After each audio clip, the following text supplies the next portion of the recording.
I hate you so much. Managing moderators, I don't care. Oh my God, YouTube. You suck so bad at like your only job. We're live, though, I think. After all the mucking about. Just changing things for no reason.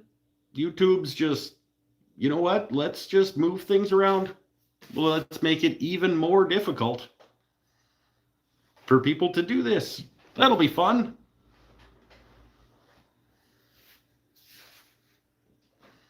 I blinked like 4 times. Yeah, because it kept telling me to like change the orientation or turn your phone. I'm like, I already set it to horizontal orientation.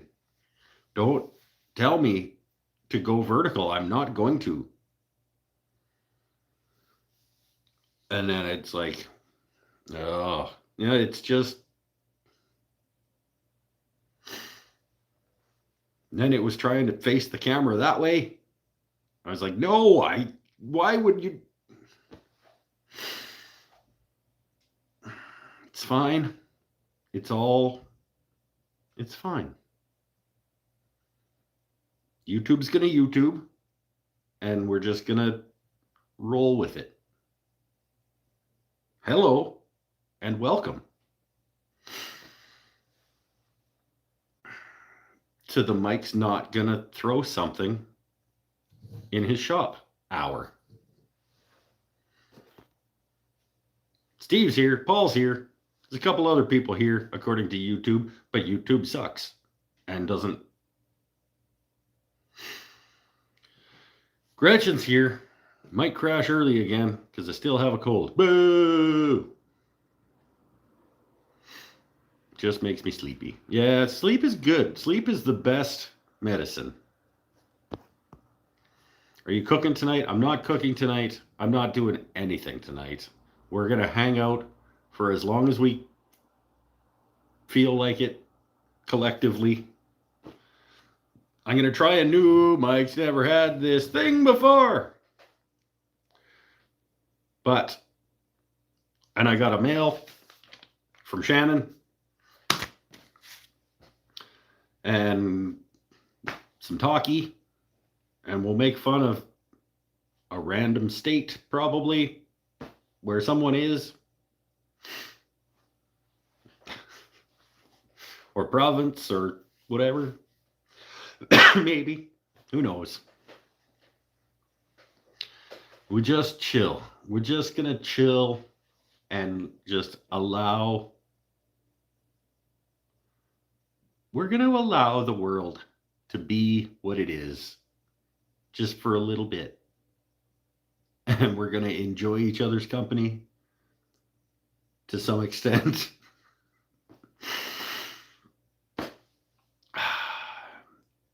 We're just gonna be. We're gonna be who we are. And then I'm going to bed because I too am sleepy. Tom's sick also. He's also sock. I still am not fully recovered from like a month ago. I had a head cold thingy, and this sinus has just decided like it's done.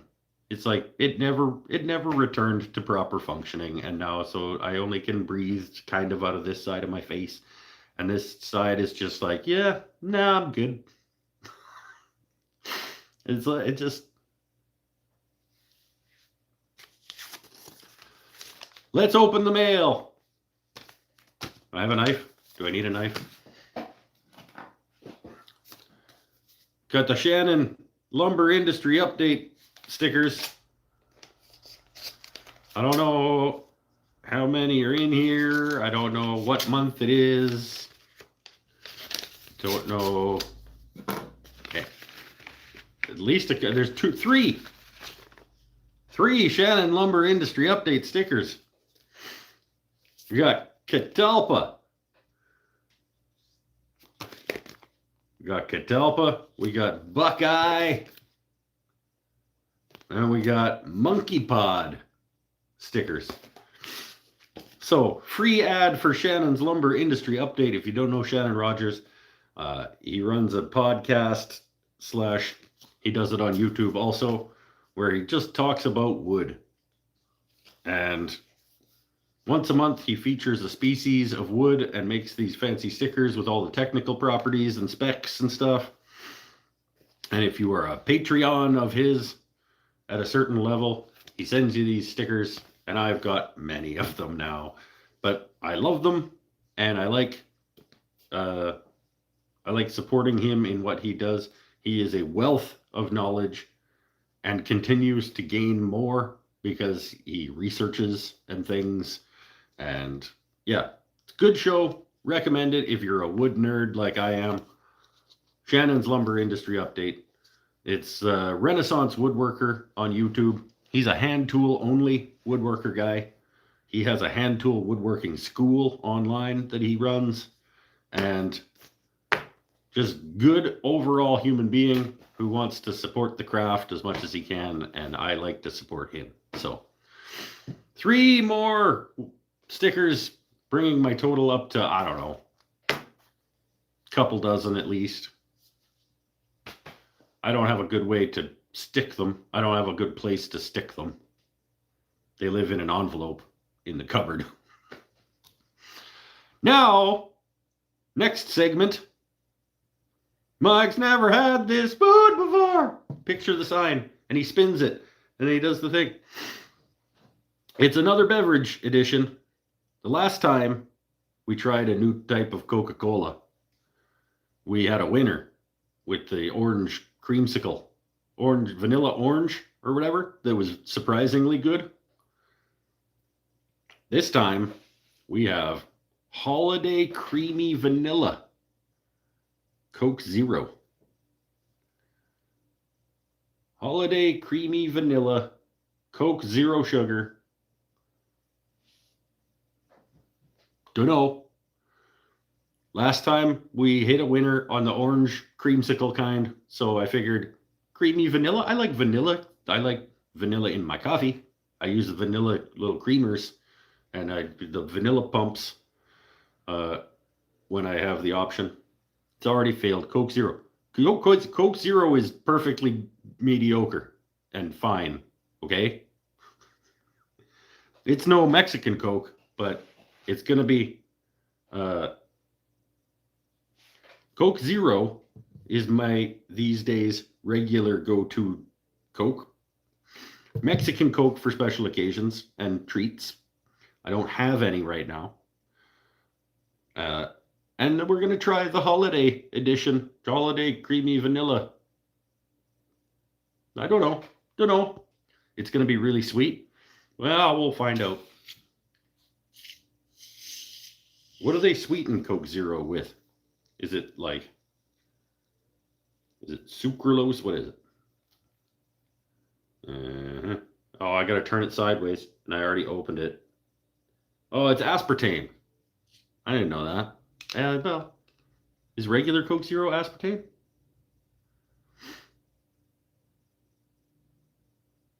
Yep. Huh. Who knew? All right. Let's try Holiday Creamy Vanilla Coke Zero.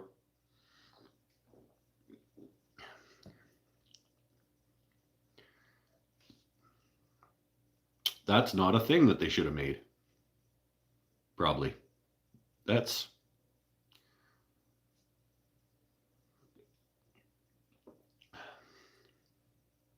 Nope. That's not a good one. It's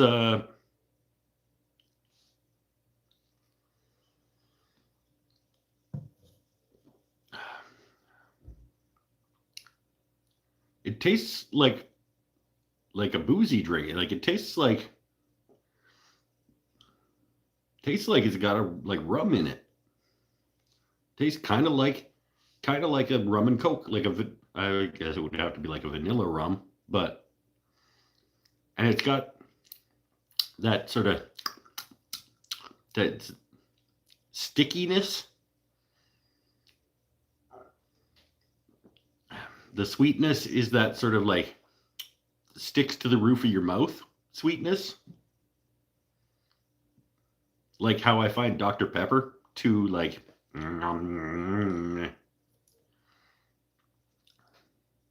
This is not a winner. This is not a good product.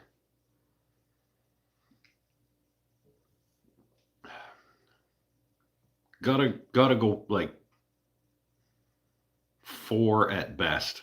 It's like a 3.7.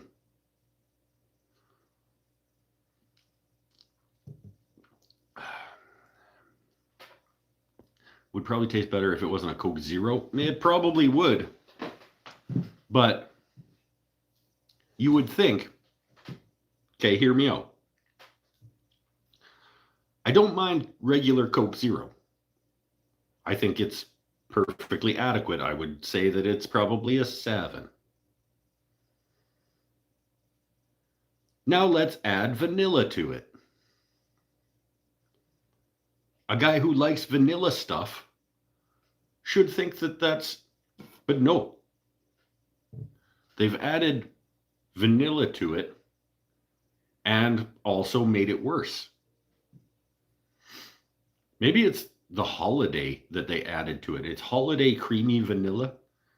The vanilla is probably good, but the holidayness of it is like whatever they put in it that makes it holiday.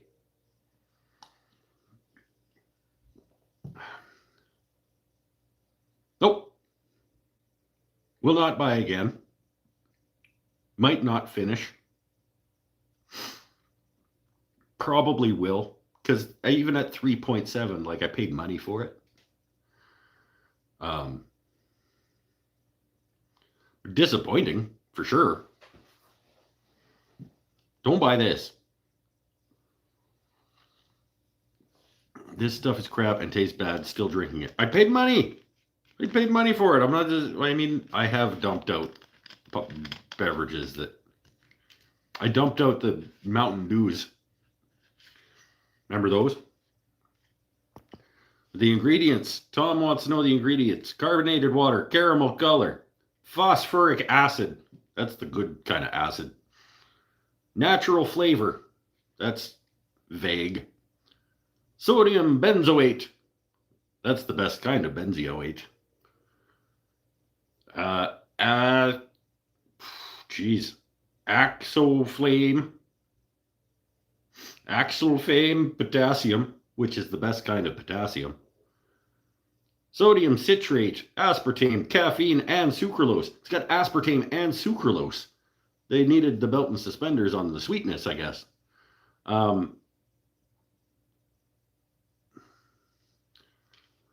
No, natural flavors. It's when you can't put what the natural flavors are.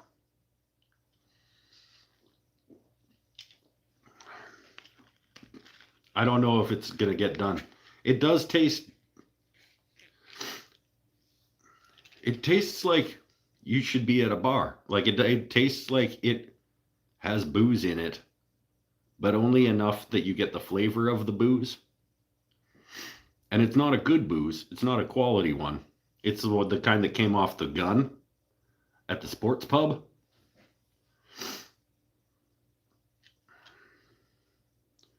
Nope. 3.7, if that. Holiday edition creamy vanilla Coke Zero. Boo. And that has been this edition of Mike's Never Had This Food Before.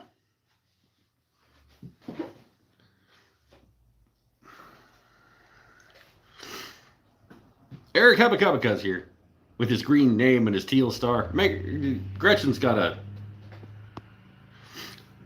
a green name and a teal star too. Bottom of the shelf booze. It's not even on the shelf, man. It's in a jug in the back and it's got a PVC line running to the gun.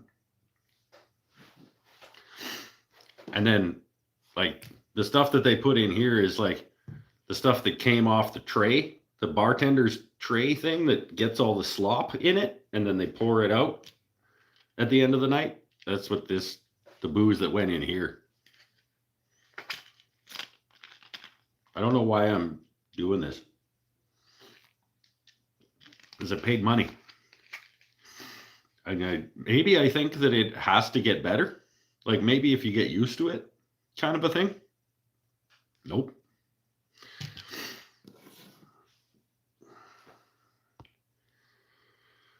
Oh, anyway. Yeah, don't do that. Gonna open the good one.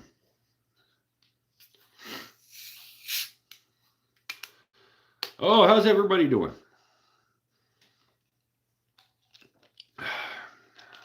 See, I don't know. Like, just add vanilla to it, and it would be vanilla Coke Zero. Like, why you gotta? How do you make it bad? Also, by adding vanilla. Yeah, it should not be like for somebody who likes vanilla. Adding vanilla to something that's pretty okay shouldn't make it terrible. You done screwed it up, Coke. New Beginnings Woodworks. Hello from Bluefield, Wiv. Wiv is going to be West Virginia, probably. That's the best of the Virginias. Is it? I don't know. I have not been to any of the Virginias. Let's just say that the West one is the best one. Sure.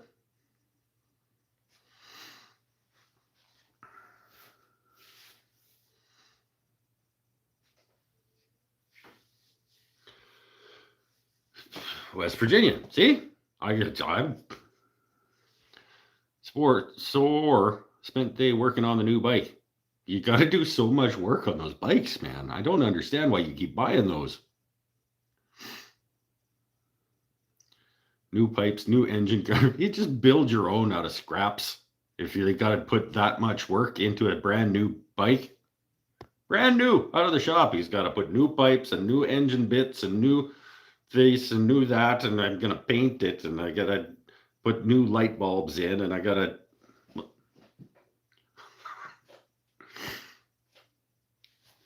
It definitely is the best. West Virginia is the best Virginia until proven otherwise.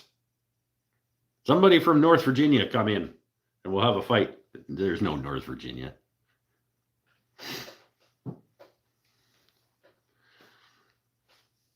Maybe the vanilla reacted to the aspartame. Yeah, the vanilla's pissed off that there's aspartame in there is what's happening. Maybe. I don't know. Mike doesn't understand what being a bike owner is like. I'm going to tell you, I'll tell you.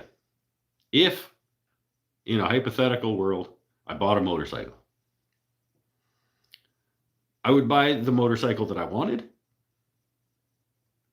And it would be the motorcycle, but it's no different than people like my buddy Mikey B. My buddy Mikey B can't leave his truck alone. Like, it's a perfectly fine truck, but no.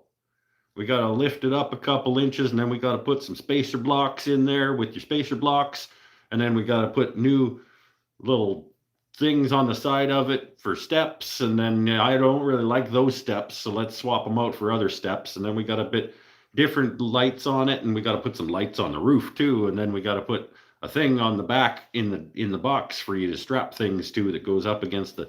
And he just like people play with their stuff. It's fine. For me, if I'm gonna buy the truck, and then I'm not gonna buy the truck that needs to be done a bunch of stuff to it so that I like it.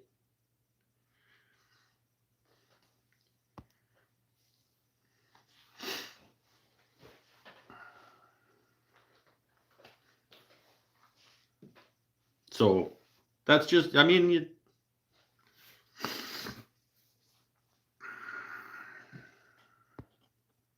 I buy a motorcycle that I like instead of one that I'm going to have to do a bunch of work to so that it's one that I like. I don't know. But if you fiddle with your things, if that's the thing you want to do, there's no wrong answers. Everybody can like what they like.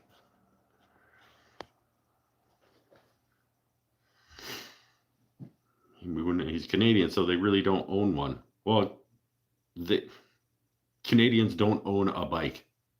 Is it? First of all, syntax. And I could, if I had a motorcycle, I could ride it year round here. My boy Sean McGill, who sometimes shows up and may be here and not saying anything, he has a bike, and he was just riding it just last week. There are places in Canada where it is a seasonal thing for sure. Tiramisu or super fancy mustard that has an alcohol vapor coming off of it. Kinda. It's like it tastes like there should be booze in it, but you know there isn't. But I bet it would be better. I bet that's probably why this exists. Is it's a holiday vanilla, so when you add booze to it, you don't know that it already kind of tasted like it had it in it. It's for Christmas parties and stuff. That's why am I doing this again?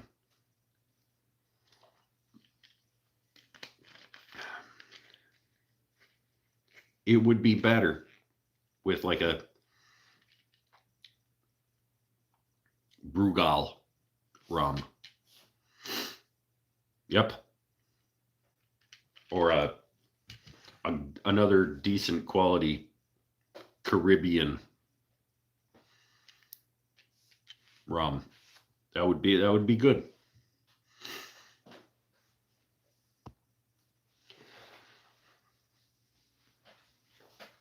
Too bad I know I'm never going to find out. Stupid booze.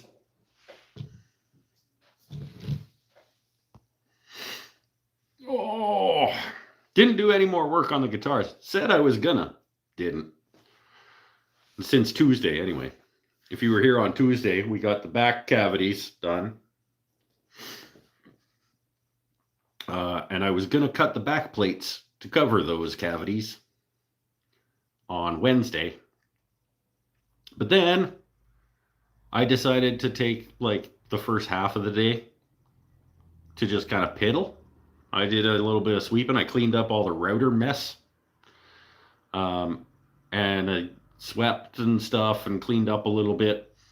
And just kind of like, nah. And then I decided to go to Courtenay, which is the next town down. It's about a half an hour away. And it's where I get my bowl blanks and a couple other things. The reason that I had to go to Courtenay on Wednesday was because I wanted a little tabletop Christmas tree for my market booth to hang ornaments and stuff on.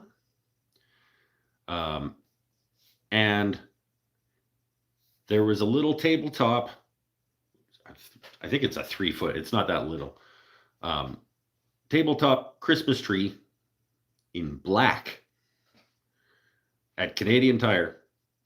But my Canadian Tire didn't have any, and Courtney's did. And it was on sale. I was like, I'll just go for a rip down to Courtenay and I'll get the black Christmas tree for my market table. So I got a black Christmas tree to hang ornaments and stuff on at my market table.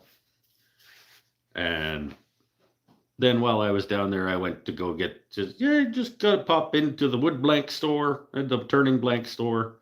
And then I went, where else did I go? Then I went to the music store to see if they had any guitar bits.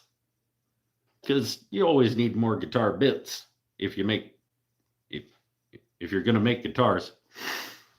So I got a couple of little jack plates off the rack there. Because I do plan on making more guitars.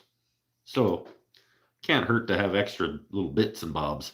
I need to find a reliable source for potentiometers.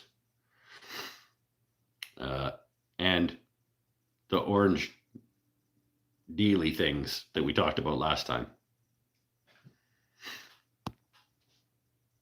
capacitors.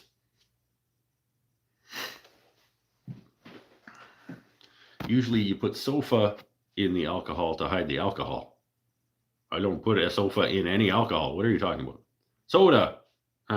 Probably. This time you put the alcohol in the sofa.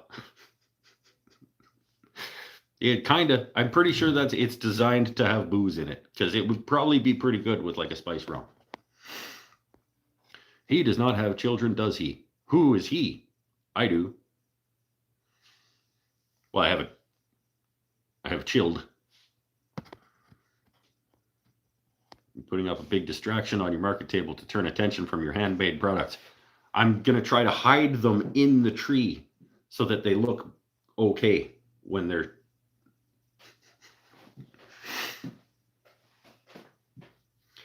Howdy, howdy. There's Sean McGill right there. We were just talking about you. Uh-oh.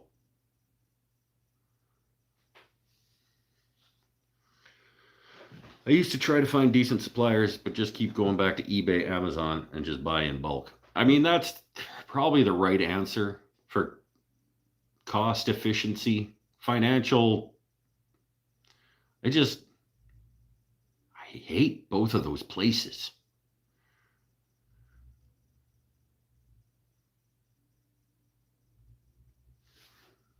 Amazon especially. But I don't know. I mean, what do I need? Like, what am I ever gonna make? Like a dozen guitars ever? So like if I buy a 25 pack of potentiometers, like I'm probably good forever, right? No, because sometimes they'll have 4. Most of the time they'll have 2. All parts. Yes, write it down. You mentioned that last time and I already forgot. All parts. Get stuff.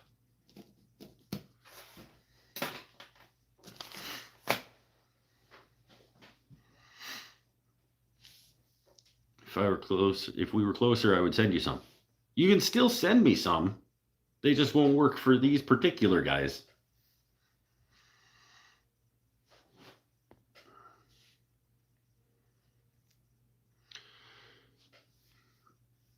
Usually keeps enough stuff around for about 10 builds.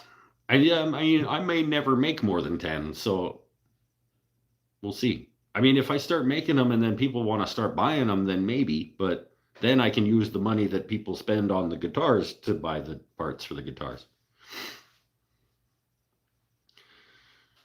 5K CTS pots, $9. So $18 a guitar. Yeah, it is what it is. Orange drop caps, $18.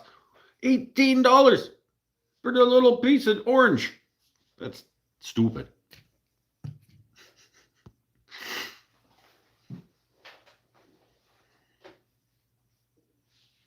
It is what it is. It costs what it costs. Speaking of it costs what it costs, I do have another box. I do have another mail call we could do. It's got blue and yellow packing tape on it.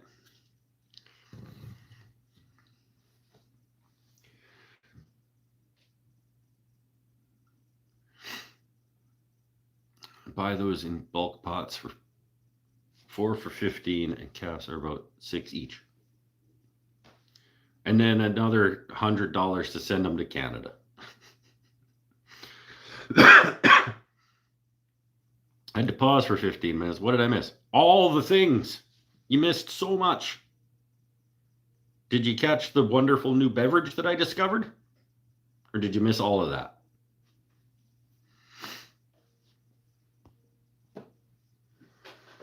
CTS, ubiquitously known as Cardboard Tube Samurai. That's a good point. It's a Cardboard Tube Samurai potentiometer.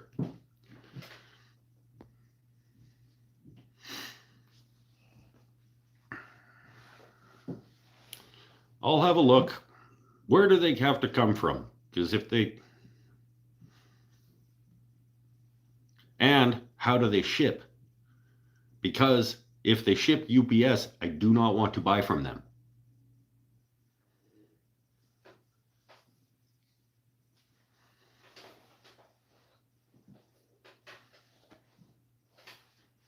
That's just I will, if I have to, purchase things from places who ship with UPS. If I have to. But if it's coming from the States and it's coming UPS, it's coming out of my wallet when it gets here. Most of the time. I get dinged with a random bill for way more money than it should be when it shows up.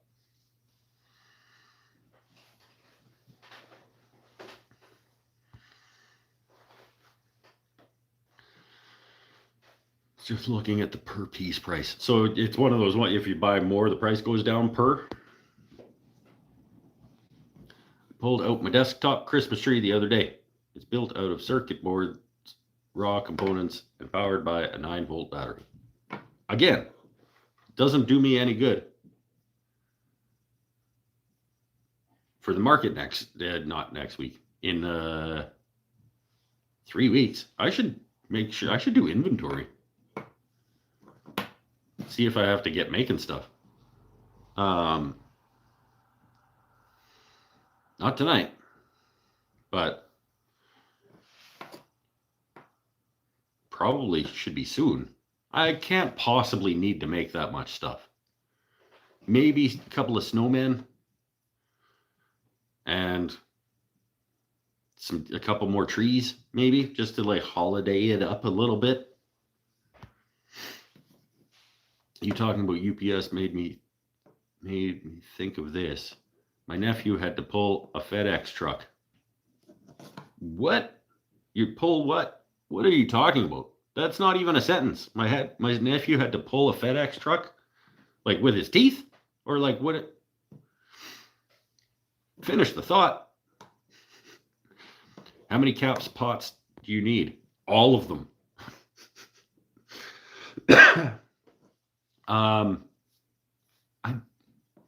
I don't know, because I don't know how many guitars I'm gonna make. Like right now, I need 4,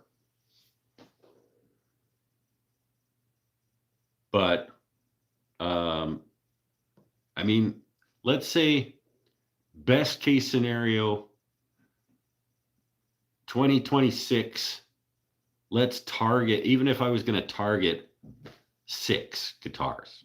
Like if I wanted to go whole hog into making guitars for a year, well, if I was going all guitars all the time, I would make more than 6. But if I was making like a bunch of guitars in a year, 6. And so I would need 12, I guess. But I'm probably not going to make 6 guitars in a year next year. I got other stuff I want to make. Out that went down the dirt past his house. What? Pull a FedEx truck. Oh, God. Don't hit enter in the middle of your thought. My nephew had to pull a FedEx truck out that went down the dirt past his house.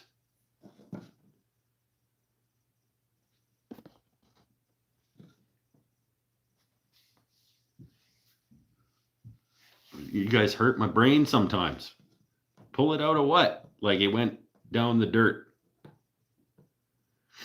past his house. Is Canada Post still on strike? No. But, or they are, but it's like a semi-strike. It's like a rotatey, like we're not going to do some stuff because fuck you, kind of.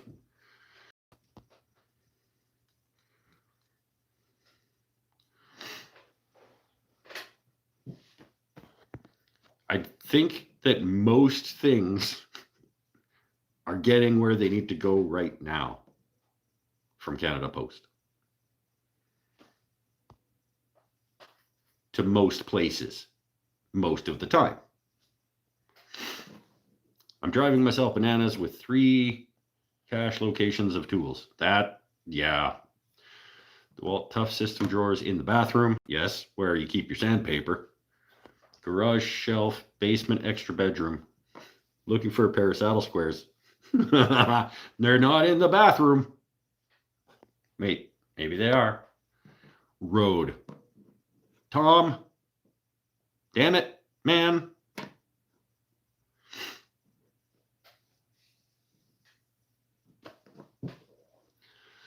So badly want everything in one place. I want Tom to put his entire thought into one place instead of in 3 different sections, none of which make sense independently.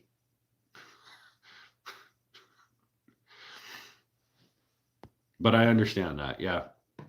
Aren't you like slowly getting the garage turned into the spot though? Isn't the...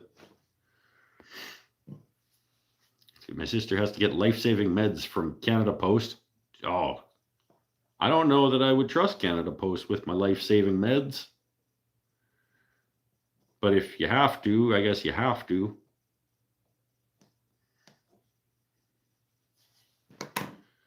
Certainly wouldn't trust UPS with it.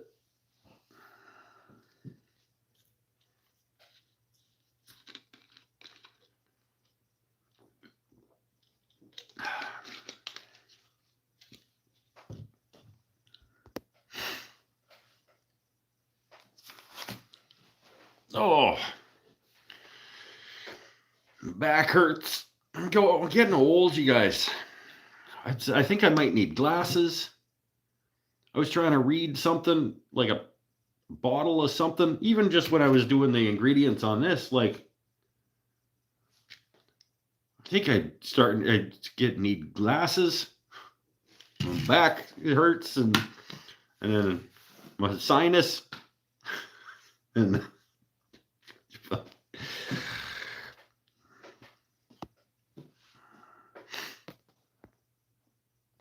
it's a slow process. Need heat.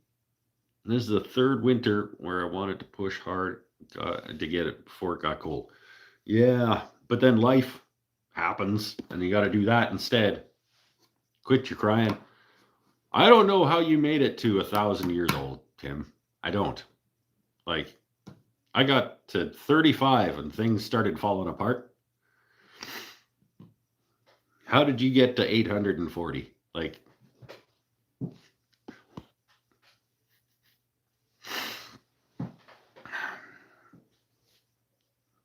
I warned her about UPS because they come from BC.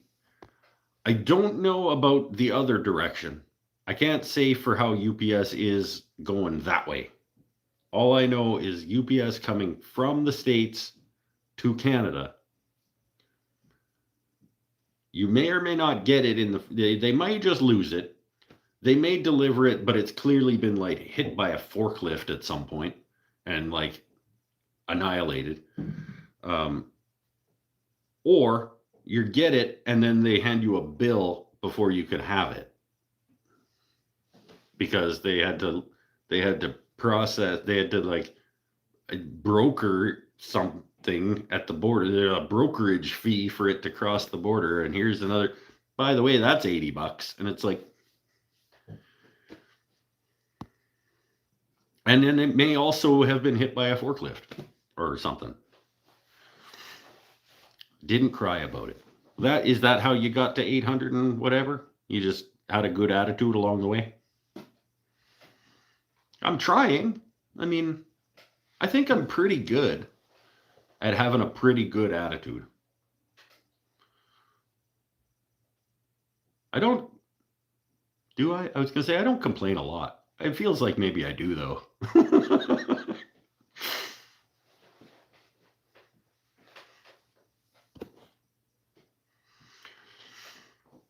Oh, I'm Mary freaking Poppins. That's a weird movie, guys. That's a weird story.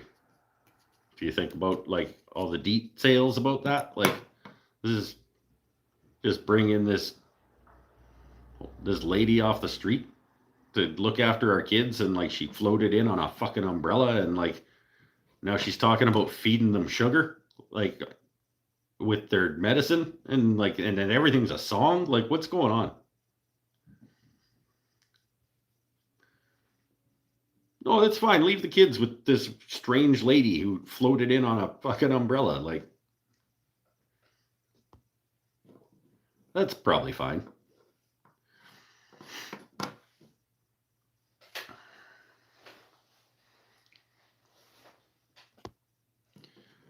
UPS is better than FedEx coming this way. But then there's some other company, Viho, that's randomly making deliveries. Well, I mean, give them a try because they can't be worse.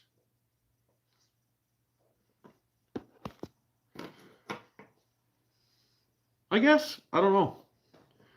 Maybe they could. See, whenever you think that something couldn't be worse, just whatever you do, don't say it out loud. And then just don't try not to think that. Try not to think like, wow, it couldn't be worse, because it could.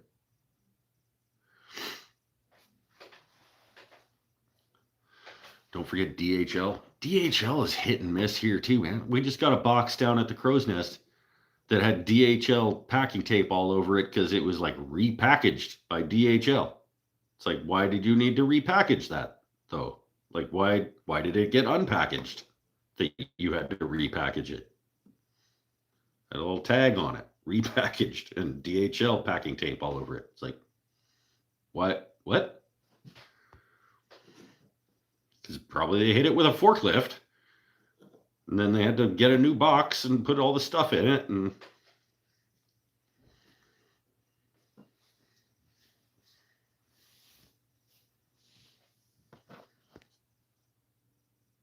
I haven't seen a DHL truck up my way in so long, I can't remember what their logo looks like. It looks like the letters DHL in yellow and red. Had a Canpar shipment in the spring that got repackaged by DHL. There's a new packing tape all over it and a little sticker. Like, why are you unpackaging my stuff, DHL?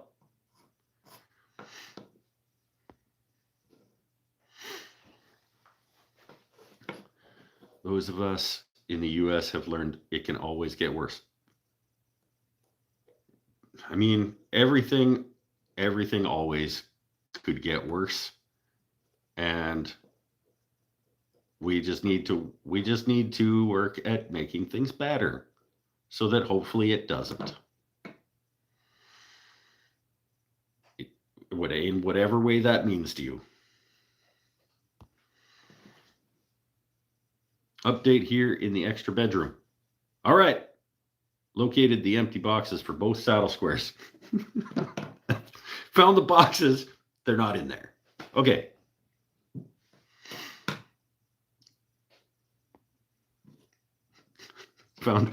So I was looking for saddle squares. Found the boxes that the saddle squares are supposed to be in. I don't know that that's a step closer. That doesn't feel like it's a step closer to finding them. Finding where they're supposed to be, not really a benefit. Speaking of router planes, I got a box over there with blue and yellow packing tape on it.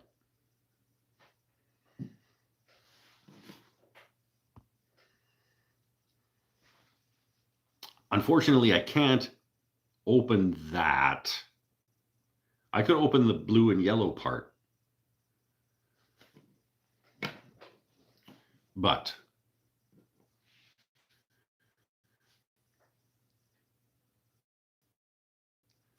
just remember, if you ship something to Mike, make sure it's marked with big letters, adult toys. I mean, you wouldn't be wrong. Probably. I would imagine that whatever you're sending me would be an adult toy.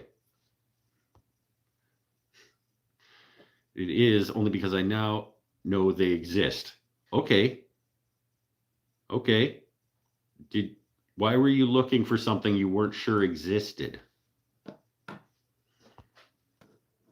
Maybe I wonder if I still have these things that I've had that I used to have, or not sure if I ever bought those. Maybe I'll look and see if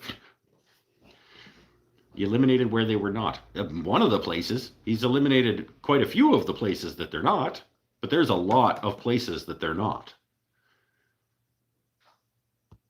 They're not here. They're not in my shop. Like, that doesn't really count.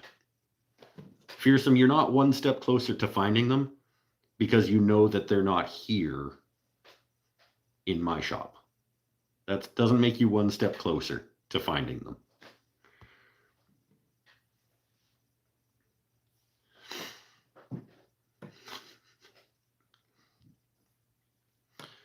They were free with a block plane or something. Facebook purchase. Okay.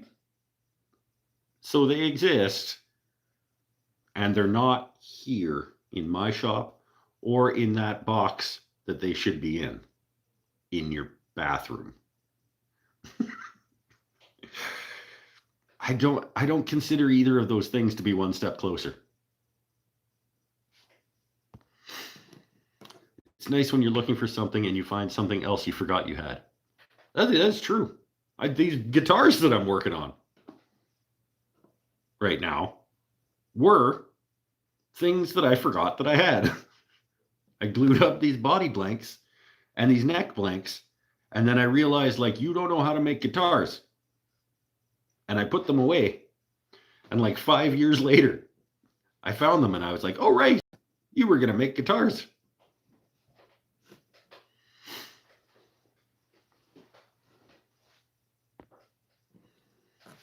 And now I'm making them into guitars.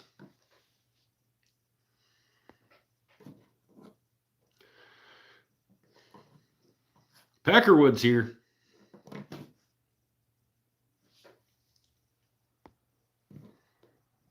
Don't buy this.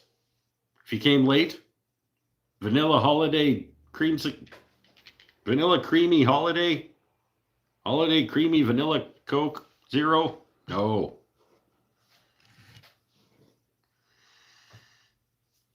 $3.7.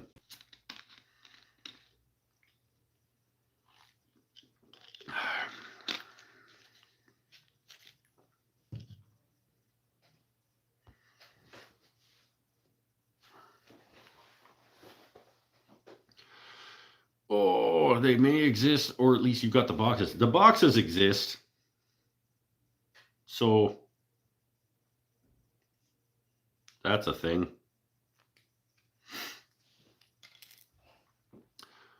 I have myself one of my cigarettes. I'm only 48 minutes in, but I didn't get enough nicotine today at work. So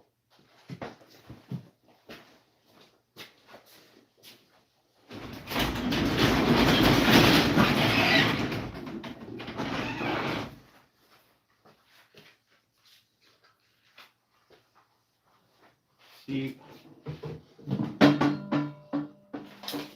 Hey! I found another unopened Shannon. I went looking for my envelope full of lumber industry update stickers, and I found another unopened one. Let's see what this one is. That's got multiple in it too. We got, oh, it's my favorite. It's my favorite Douglas fir. I do not need to know the technical properties of Douglas fir because I know how Douglas fir is. But now I have a sticker to prove it. It's shit, don't use it. And hickory.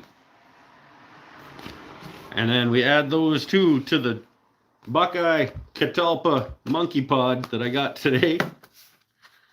That's a pretty good stack.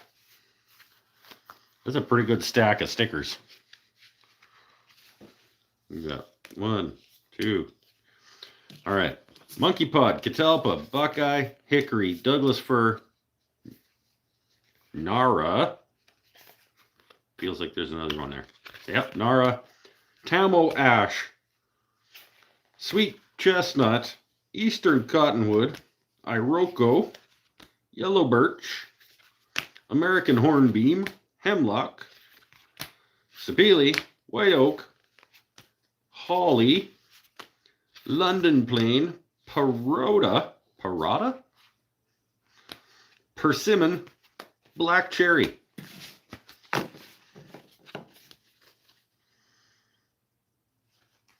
That's a good collection of stickers.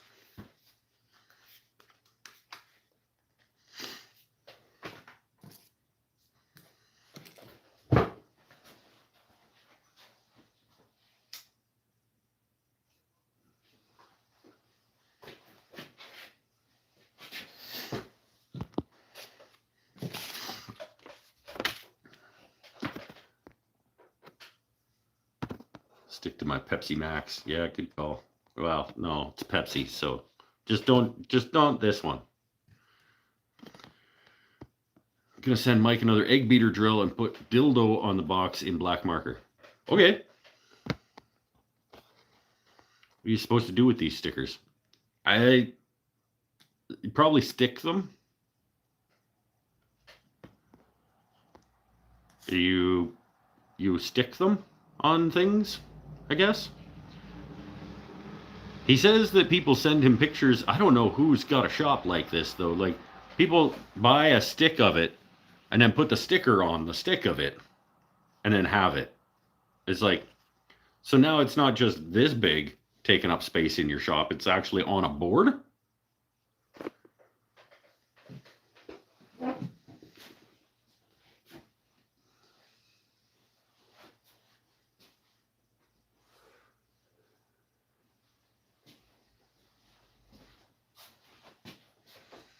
Like I've got what, like a quarter acre of stickers here? Like if I was gonna make a sticker board for them or something, like it would be a good chunk of a wall.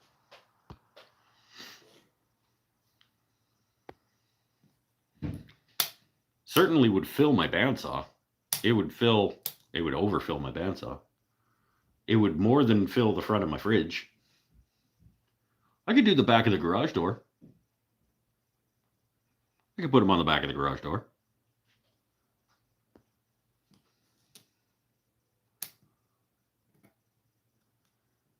You could stick them on your wall to cover that seafoam green tinted paint.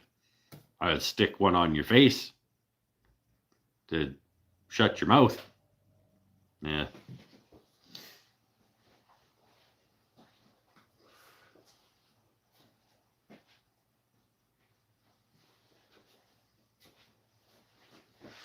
There was a nugget there that would have been okay, but I didn't.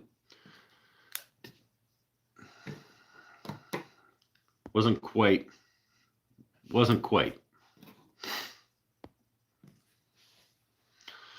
Oh, there are people here who have not hit the thumbs up button. That's bad friending, you guys. I guess my real question is, what are the point of these stickers? What all is on them? It's like the tech specs. So it's like basically when you go to the listing of the wood on the wood database .com or whatever. So like sapele, it's got deep red to red brown, medium grain with minimal early late growth contrast, blah blah blah blah blah. And it's got the technical properties, the hardness 1360 pounds per foot. The modulus of rupture is 16,070 board feet per linear cubic inch, whatever that number is. The modulus of elasticity, the tangential and radial movement, and the TR ratio, average dried weight, etc., etc. And yeah, so it's like a tech spec sheet.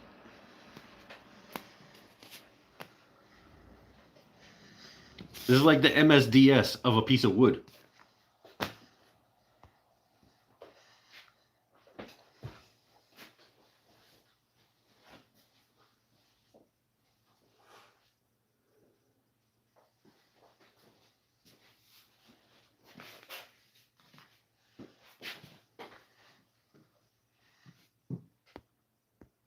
The stickers say this is wood and this is also wood. They say brown, yellow, brownish yellow.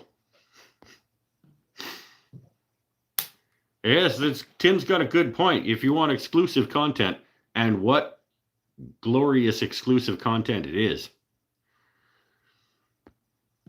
Patreon.com/wooden things and stuff. It's the only place, it's probably the only place I'm ever going to put music anymore. So if you're missing the Mike guitar playing and the Mike and his buddies playing and the jamming in the shop stuff, that's probably the only place it's going to go.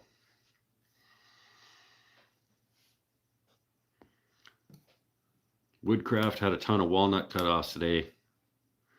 Had to go into the store. The Nova chuck I ordered requires an insert to go into it so it fits on your lathe. Yeah, all chucks have a insert that is designed for your lathe.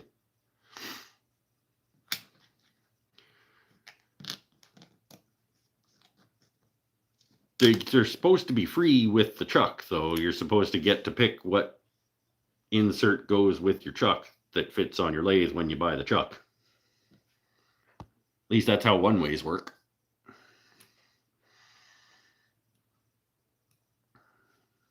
Like collecting anything. What are these tools for? They're for... Shut up. That's what they're for. Those are for hoarding. Yes, exactly.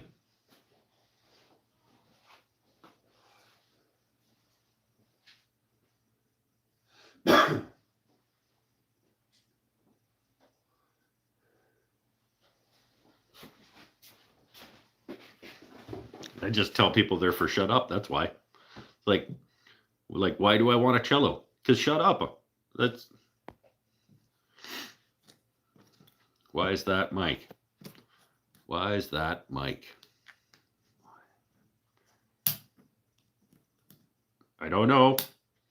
I don't know why that is. Why that's. Why is... More detail required. My older chucks just fit 8N1. This one didn't. Is this like the free one that came with the jet?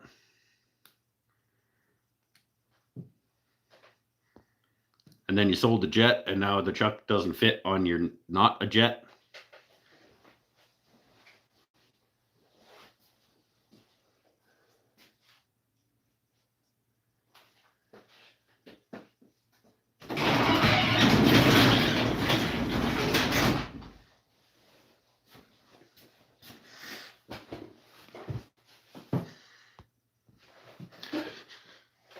Join Patreon. Kind of to support Mike's Coke habit. That's right. My Mexican Coke habit.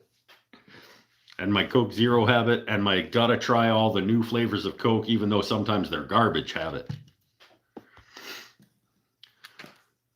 The music thing. Why no more on the channel? Because it breaks my channel. No, the people who come to my channel come here for two reasons. They come here to watch me make things out of wood and talk about being sober. And when I put up a video that is neither of those things, nobody wants to watch. Not nobody wants to watch it. Not enough people want to watch it.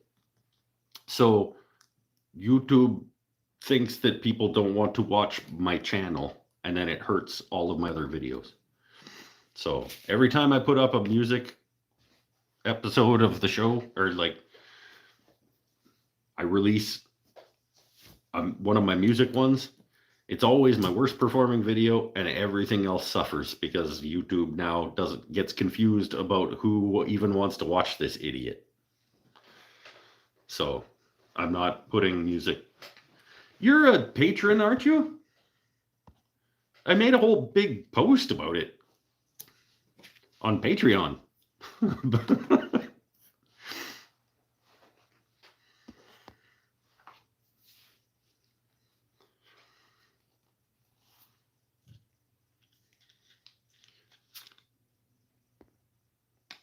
Also doesn't contain the jaw numbers on it.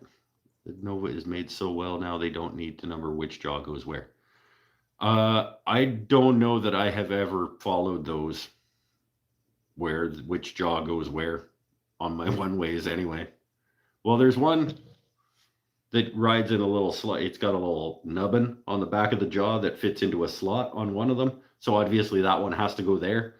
The other ones, I don't pay attention. I never have a problem.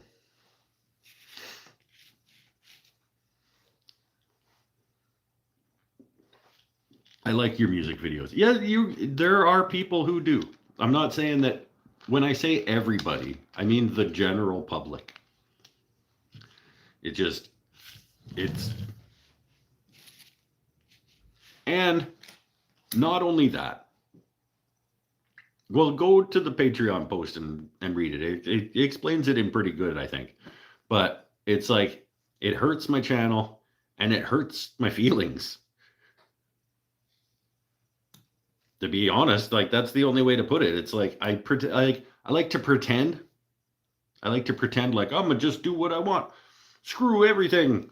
But it's like, when it's like consistently negative feedback, which people not watching your shit is negative feedback. And when you constantly get negative feedback about doing something you enjoy, makes it hurts. It hurts. So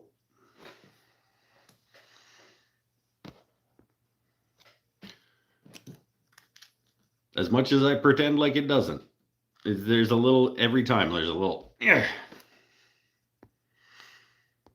Music can go for members only, though I admit I have the full concert one on hold.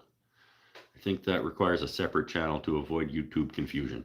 Yeah, and I'm not, that's the thing, is I could start up another channel, but I'm not going to.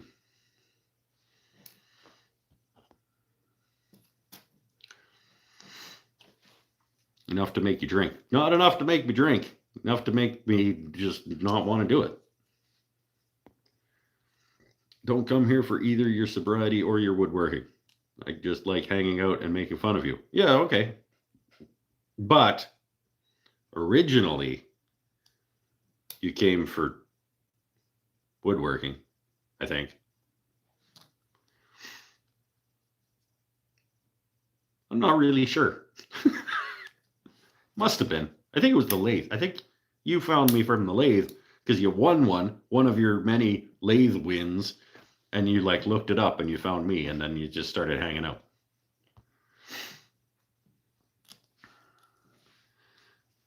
Your face hurts. Not today. This sinus doesn't work, but it's not painful. It was a joke. I know. Because I won a lathe and you had a video on it. I know. There's a delay. I already said that. Keep up, past Paul. I wonder, like, what there's probably no way for us to figure out what the delay is, right? Like, between when I say something and when you guys see it, and then when you say something and then when I see it, like what that timeline looks like, it's got to be half a minute probably, based on like how it feels.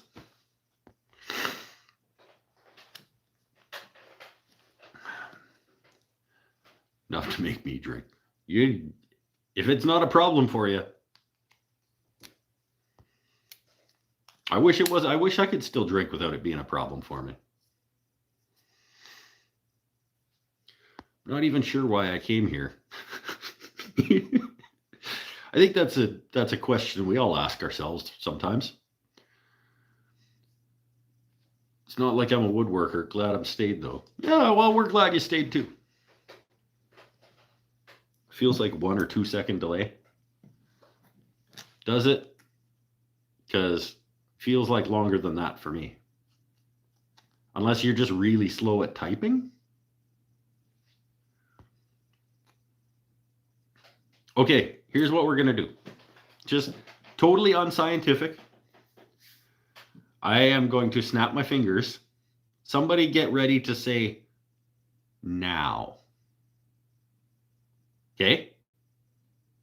Don't say it yet. And don't try to like mess with it by like saying it earlier, like trying to guess when I'm going to snap my fingers. I'm going to snap my fingers. Somebody say now and hit enter. And then when I see now, we'll know what the delay is. Does that? I'm at the bottom. I'm at the bottom of the chat. Located dovetail saddle squares. You will not believe where I found them. The place everyone would out them logically. Put them, probably. In the bathroom where your sandpaper was. In the square cupboard. In the cupboard where you, like, when I'm looking for squares, I look where I keep my squares. I do not know why I found your channel. Neither does anybody else, apparently. Okay, ready? I'm going to do the snap. And then somebody's going to hit, and then somebody's going to say now, and we're going to find out what the delay is.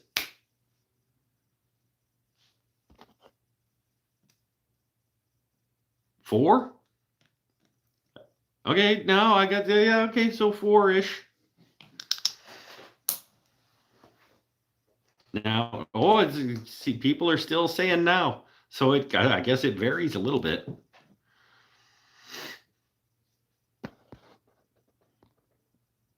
William Clement likes my music vids too. Well, you can find them on patreon.com/woodenthings and stuff. Going forward. With the coping saw, dovetail saw, compasses, and everything else you would need for dovetails. Keep your dovetail stuff together, I guess. Yep. Okay.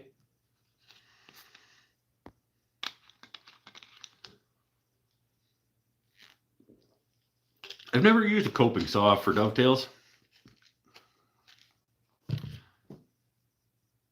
But I guess, I mean, that's what I do with the bandsaw anyway. I use the bandsaw instead when I'm just scooping. But same idea, I guess. But your bandsaw is trash, right? Didn't we decide that your bandsaw was just hot garbage? Or was that somebody else?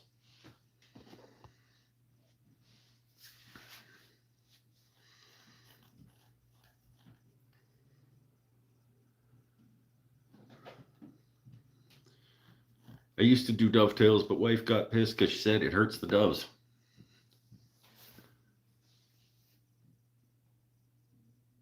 You're creating more. You should make the rest of the dove if you're going to make the tail, I guess. My coping saw helps me cope. My fret saw makes me fret. Or you could see it as your coping saw, you have to cope with how it works. And your fret saw is, I don't know.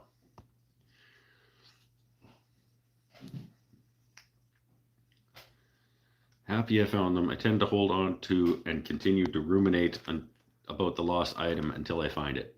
Should we tell you to go look for something and it'll be fun because you won't be able to stop until you find it?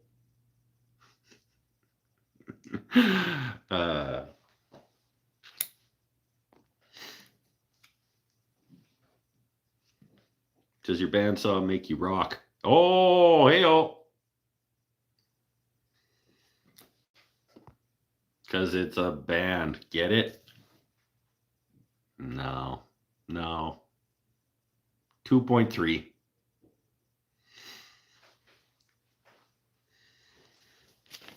I'm gonna put all my stickers. Put all my stickers back in the.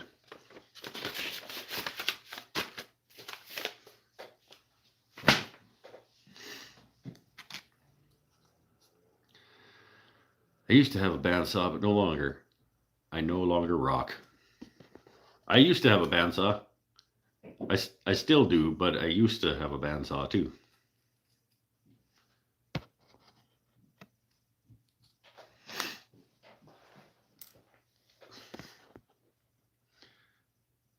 Guy at work just started a band with his friends, kind of trash new age music. Got 3 guitar orders from him and his bandmates. It's not the guy with the 8-string Telecaster with the B bender nonsense. You tell them to pay up front. I got a circular saw that makes me dizzy. Oh, he's still trying. He's still trying, you guys. What's the name of the sticker producer again? His name is Shannon Rogers. His podcast is Lumber Industry Update. And his YouTube channel is Renaissance Woodworker. Is where you can watch the video version of his show. He also does, he doesn't make a lot of videos that aren't that podcast anymore, but he does have a large archive of like hand tool videos on his channel.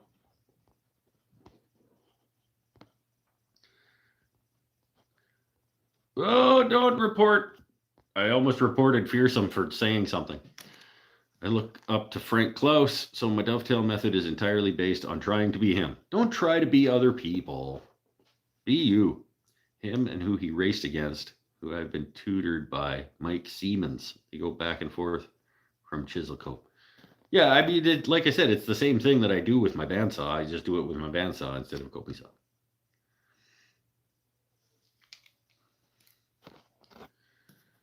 And it's not a race. It's not who can cut faster dovetails. It's like, do you enjoy making? Most of the time, you don't need the damn dovetails in the first place. Not everything needs to have dovetails. Word salad. They raced doing dovetails at a wood conference. That was the impression that I got. They always have those like the dovetail races at conferences and stuff, and it's like, whoa, look at you. You made them really fast. Like, does that make you feel good?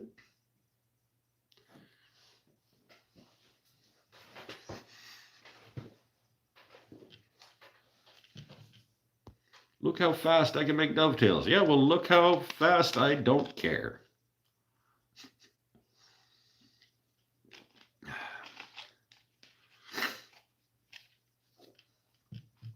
How does wood update? In the spring, I think.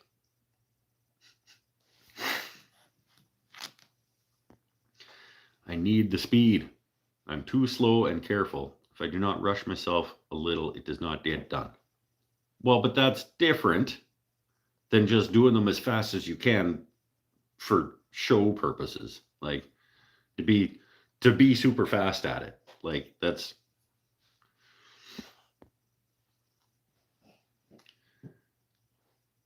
I mean, I'd make dovetails relatively quickly, as quickly as I feel like making them. Like I make them faster and shittier if I want, or I could make them slower and better.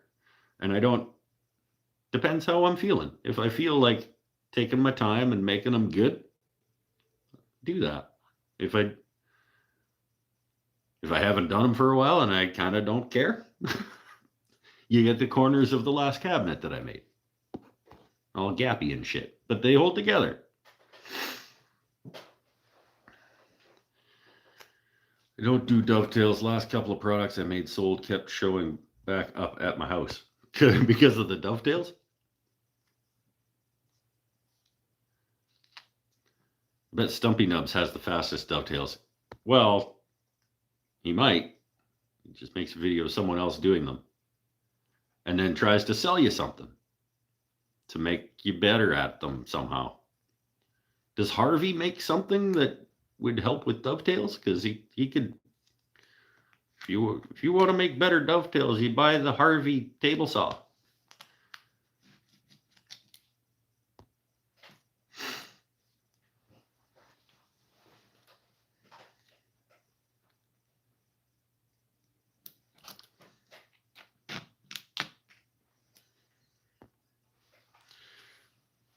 In person, Mike Siemens is also very adamant about just do it. Just do, like, if are they holding together?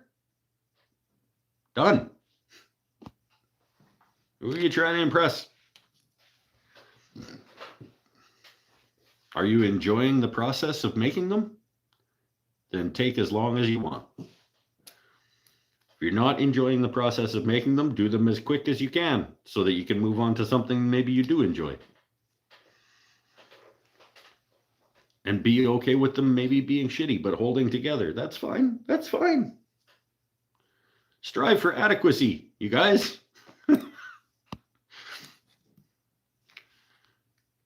Once the jig is set up, sure. Yeah, whatever. I mean, as long as you use a Harvey table saw, though, because they're paying me to tell you it's good. So,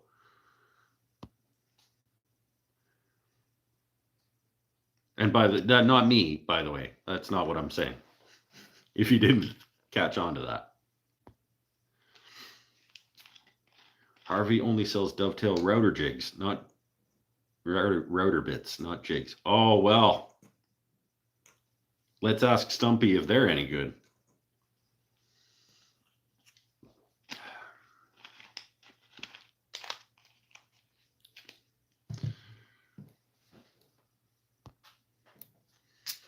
I just want the guy to fucking make something. Once in a while, just make something. So that if you, I feel like he should have some kind of responsibility. With that many people watch you talk about woodworking, you should have a responsibility to once in a while fucking do some. If people are going to be putting their trust in you.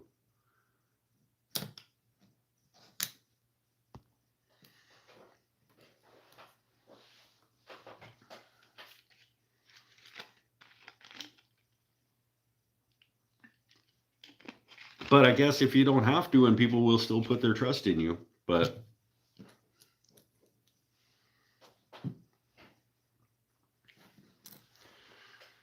it's okay. I'm gonna get off my horse that's all up high and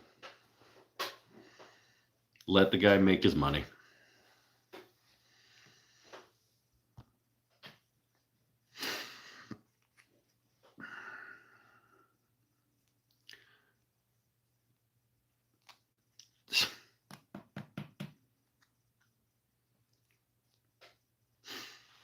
Stumpy won't sell or promote the router jigs. They will if they pay him to. I have pine boards I bought to make pine trays. Well, what other kind of tray are you going to make with a pine board, Matt? Sorry. 6x4, 6x8, 10x8 inch. What? 6x. Oh, that's the tray dimension. Okay. What is a 6x4 tray? What do you do with that? It's a very small tray.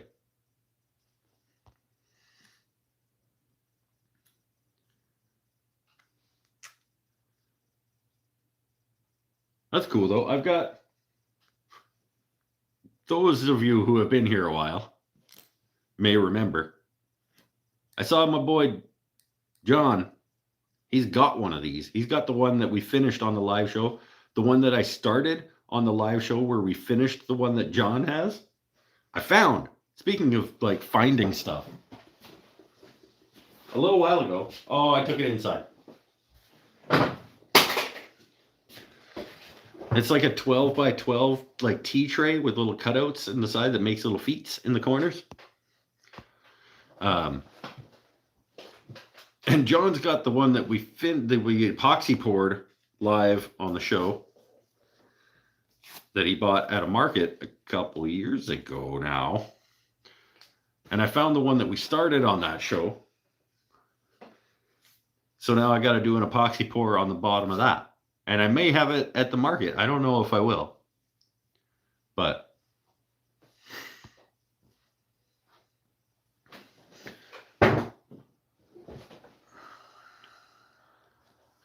Stumpy lost me when he kept using images, video clips without credit. Well, yeah.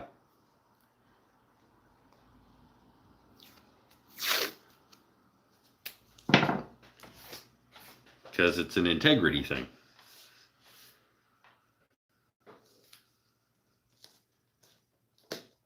And I'm going to leave it at that.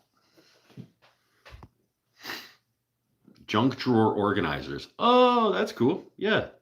Okay. I like that. You put your paper clips in this one, and you put your elastic bands in that one, and you put your batteries in that one, and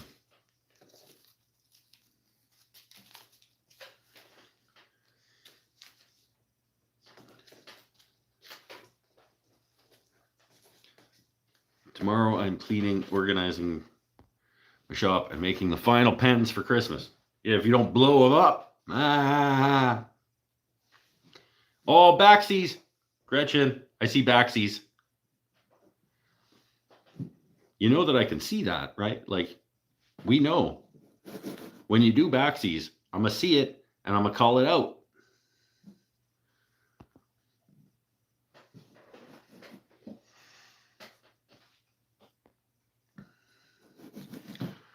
Where's Chris Pennell been the last couple of weeks? Did they release like a new Call of Duty or something?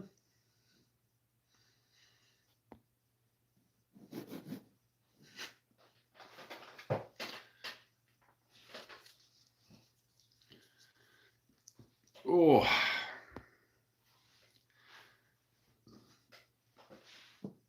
Tomorrow, I shouldn't say it, but I think, as of right now, the plan tomorrow is to make the back plates for the guitars and then start shaping the body of the purple one,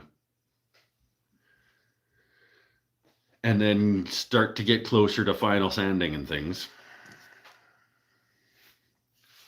And then decide whether I want to hire somebody to put the frets in it and do the electronics. I almost feel like I kind of just want to do the woodworking and just bring it to Tyler and say, can you just put frets in this and wire it up? Because I just don't have any interest in it. I don't care. I want to do the wood parts.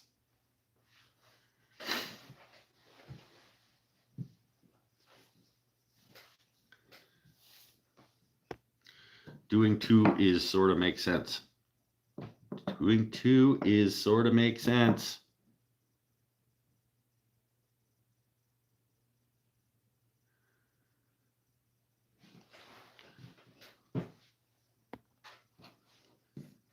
Which one holds the inkless pens? That one is the garbage can.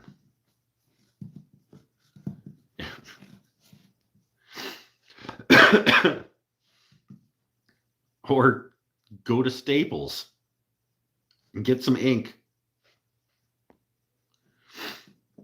Half the joy of building is cussing out the stainless steel frets when you install them. That's not joyful at all.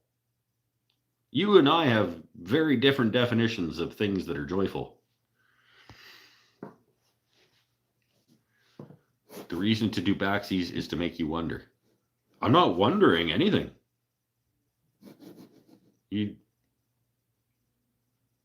I'm going to just say, boo, boo.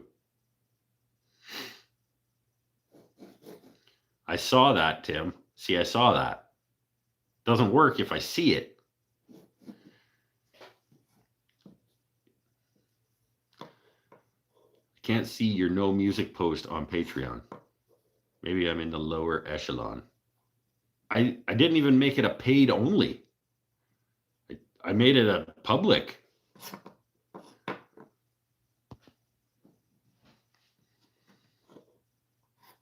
I even said, I was like, I'm even making this one available for free.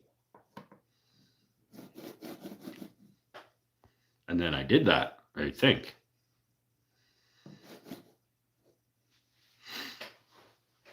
I think I called it something along the lines of decisions have been made, or disappointing decisions. I've made some disappointing decisions or something like that. I don't remember what it was called, but it's there.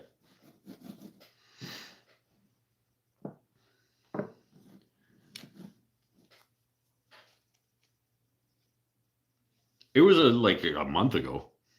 So maybe scroll back. Let's just face it, Mike. The internet is rejecting your GarageBand stuff. That's what I did face. That was the point of that post. Was me facing that. I was like, well, guess the internet doesn't want this.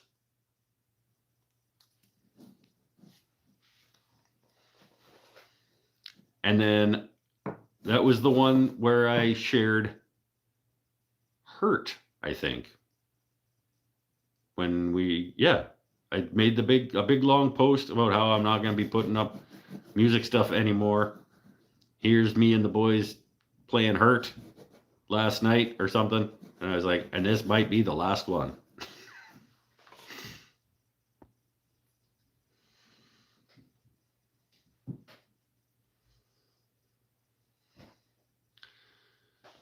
Start yourself a YouTube channel where you stand in your garage singing covers. I'm not starting another YouTube channel. Nope. No interest in that. I already don't have enough time in my life to put into one YouTube channel.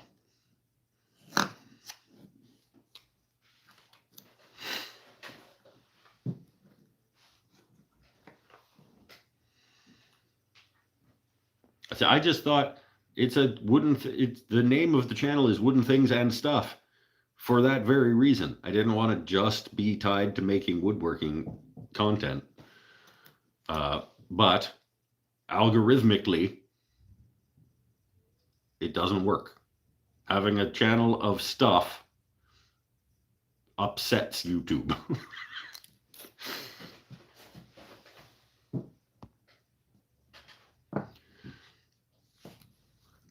It is what it is.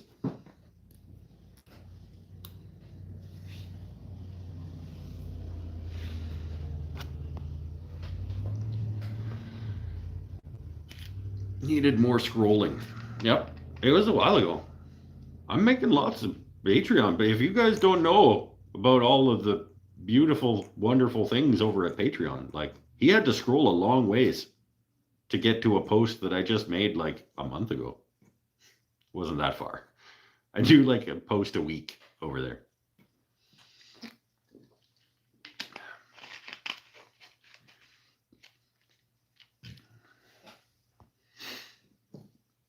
Oh, another smokerette. I broke my vapey thing again. And that's like, it's what makes it so hard to quit smoking with these things. It's like, when these things are working, it's great. You do the thing, and then you get the nicotine, and it tastes way better than smokes. And when it's working, it's great. It's always not working. Something is, it's not firing, or you're out of the juice. I'm not out of the juice, but it's like the coil gets gummed up, and you need a new pod thing, or it's not charged enough to fire properly, or it runs out of charge, and you got to plug it in. It's like there's no maintenance on a pack of cigarettes. There's no like, is it gonna work? Yes, it is. You're gonna light it on fire, and it's gonna work. It sucks. I don't want to smoke, but I want this to fucking just work. Just work. Whenever I want it to. Just work. Like cigarettes do.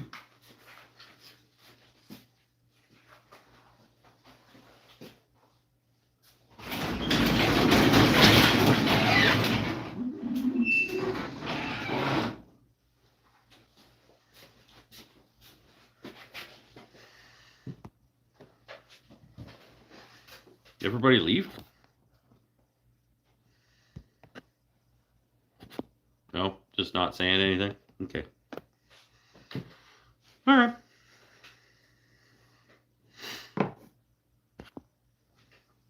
Oh. Gotta get... Guess there's no point in finishing off these guitars until I get potentiometers and things.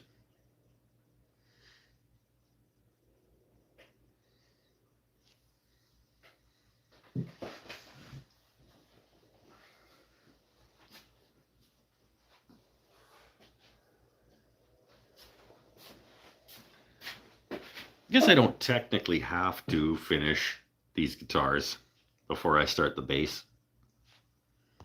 I could get all the woodworking parts of the guitars done and then move on to Sean's bass guitar.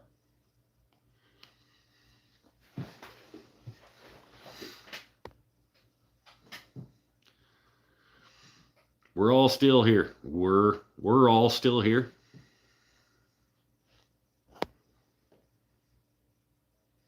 Because I can multitask. No, you can't. I mean, you can. It's just not as efficient at doing one thing at a time. That's just science. Listening and coughing my head off. Well, grab a lozenge. It's one of my favorite words to say. Lozenge. Sean's still here. Oh. Hoping to have Sean his bass by Christmas. We shall see. We shall see.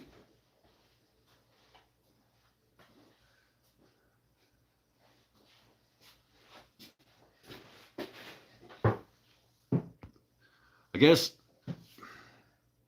I got to do inventory on the Christmas market table and see how much time I have to spend making stupid Christmas market table stuff.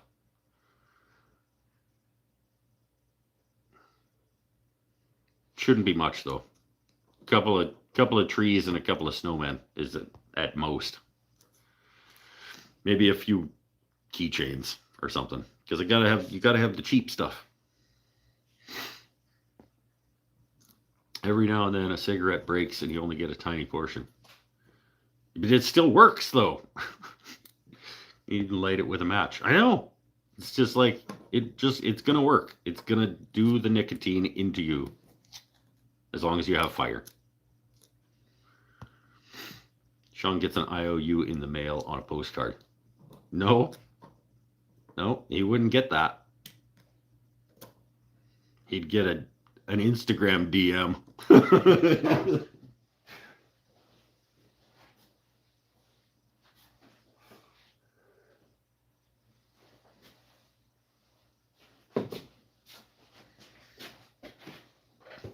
And it's not even a deadline. Like it's not his deadline. It's not like he wants the guitar by Christmas. It was my hope.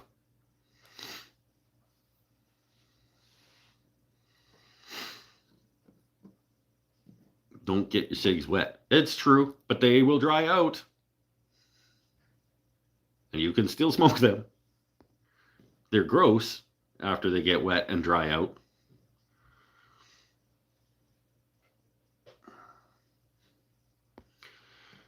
If you're enjoying the show, don't forget to like, share, and subscribe. And then smash something.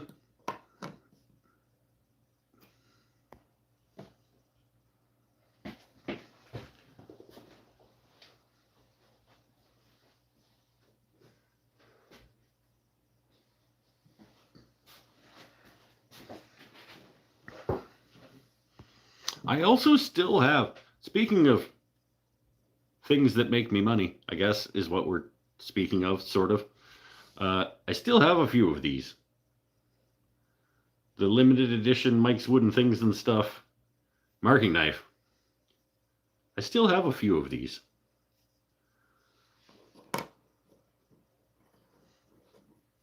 They're super nice. They're super nice.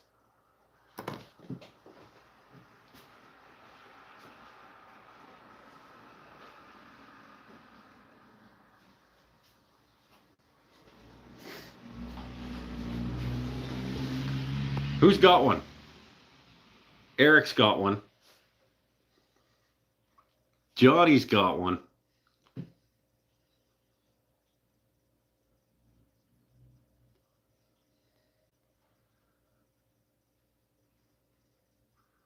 Sold a handful. Sold 6?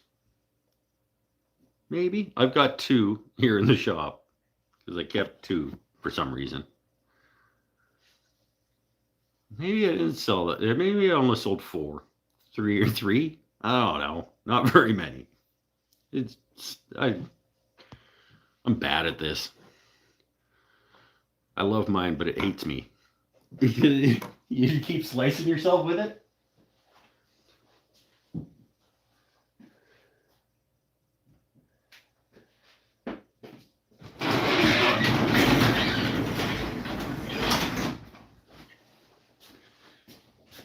They do like blood. They do like blood. One of them liked blood before it even before it even got made. One of them got me while I was making it. Do you get an expired calendar if you order one? Sure. It'll increase the cost of shipping, though.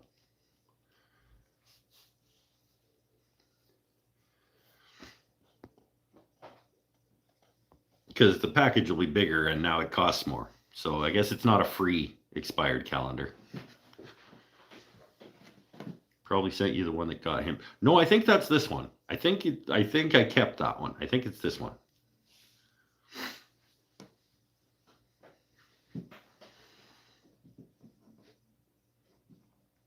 It might be this one. I have two here in my shop. Because sometimes one isn't close enough.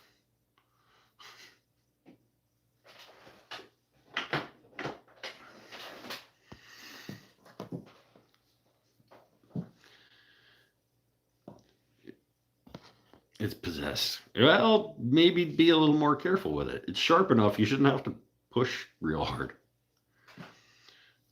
How much are the knives? I don't remember.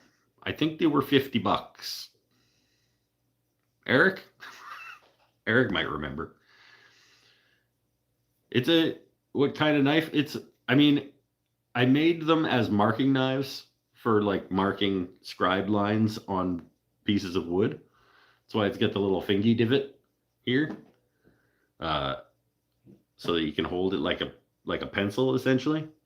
But the knife blank itself is just a 2-inch paring knife. So like even if you weren't a woodworker, like it would be a really good knife for like apples or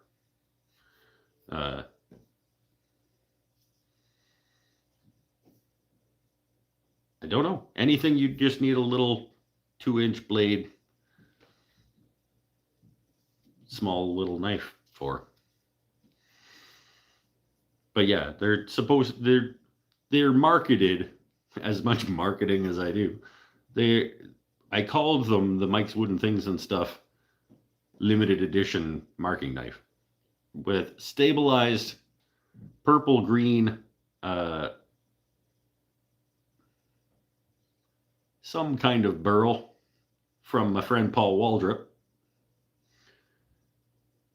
and little brass pins holding it. And I have some in Cocobolo. I may have 2 left in Cocobolo.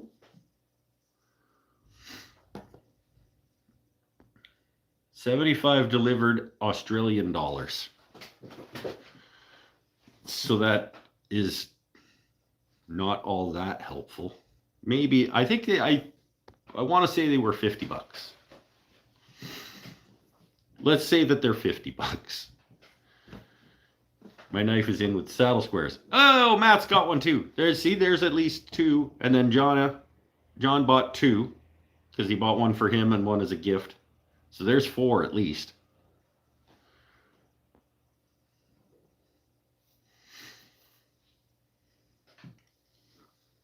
Yellow cedar burl, Paul says. But purple and green. And like I said, I think I have 2 Cocobolos left. Reminder, if your trees do not sell at holiday craft fairs, I want a pair. Yes.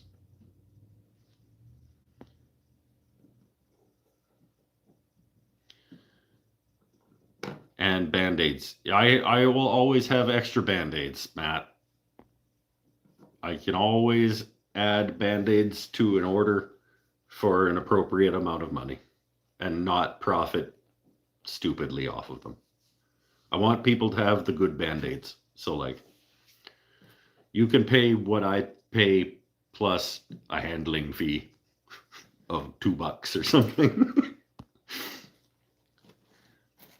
75 Aussie is 48 ADS, 88 US dollars. So they were probably 50 Canadian dollars plus shipping.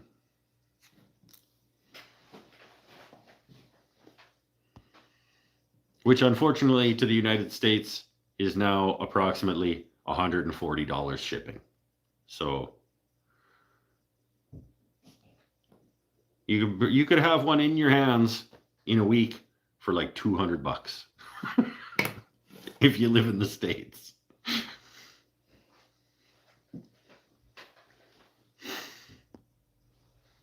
Tim's got a good point about exclusive content at Patreon.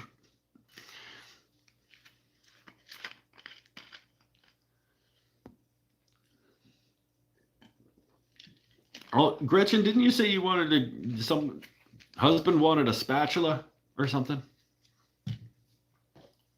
And then you were going to email me and then you didn't?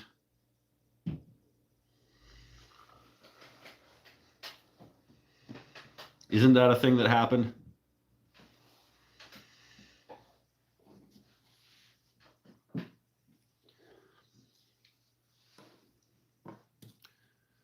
Anything is fine. The shipping will suck. Yeah,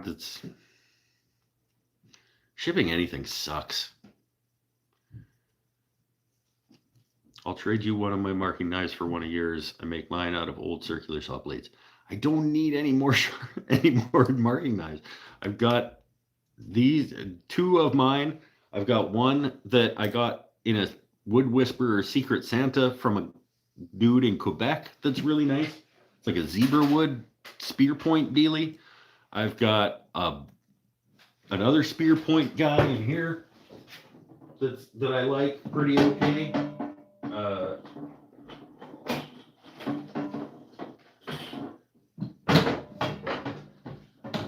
I've got this guy, this bighorn.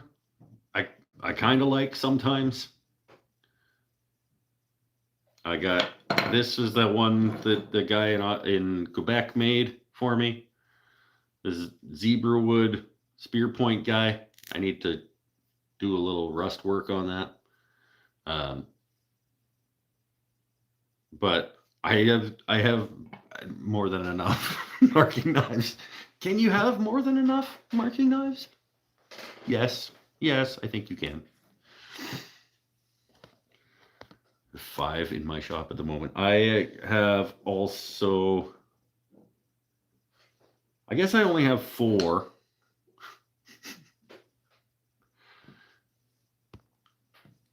You have the Dick. This is a sharp marky thingy that Scott made. Yep. You make the little spear point guys like this guy out of the circular saw blades. That's cool.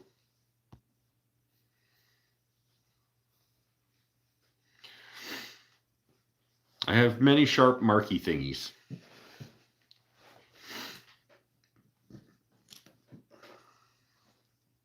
I think as a marking knife, I think a flat side and a spear point side,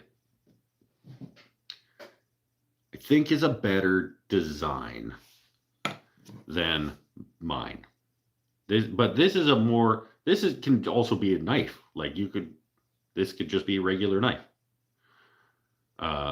This not so much, but for marking out scribe lines, this is fine. In certain circumstances, you want the flat side as a reference side against something. And this is a double bevel sitch. But it has its time and its place.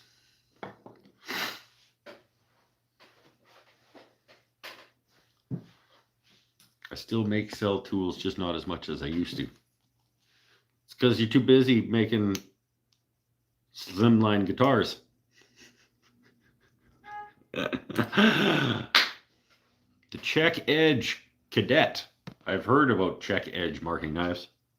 They're supposed to be good. They're expensive though, right?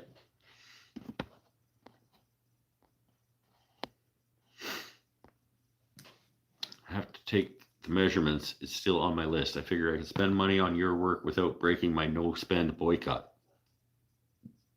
Well, it depends what your boycott is, I suppose. If you're not supposed to be spending any money, then no, you can't.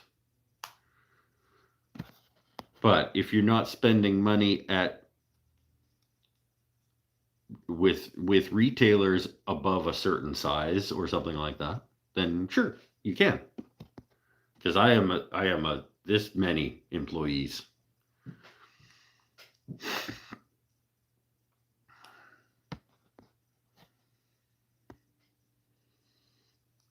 I do prefer the flat side to register against the wood. But like I said, if you're registering against another piece of wood, then yeah, this is a better, at times, this can be a better one to use that flat reference. But honestly, when I'm marking a board, it's pretty rare that I'm going to be right up butted against another piece of something.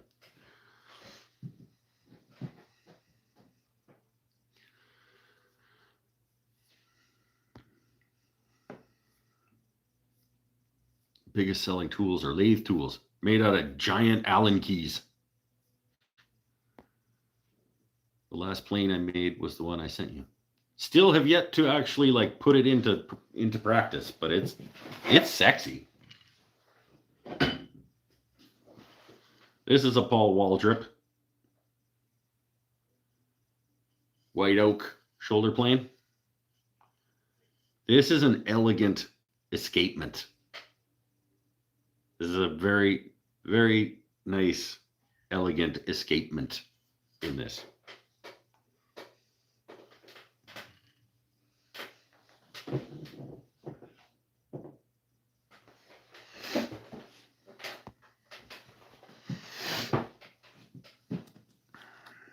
Half the price of Lake Erie Toolworks knife made from the Super Steel. Dun-dun. Get your marking knife made out of super steel.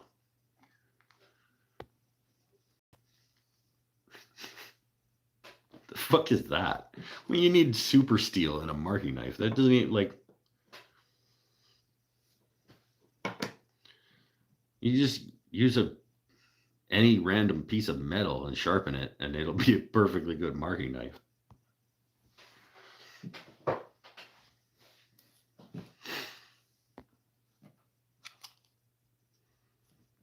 Everybody can spend their money how they want to spend their money.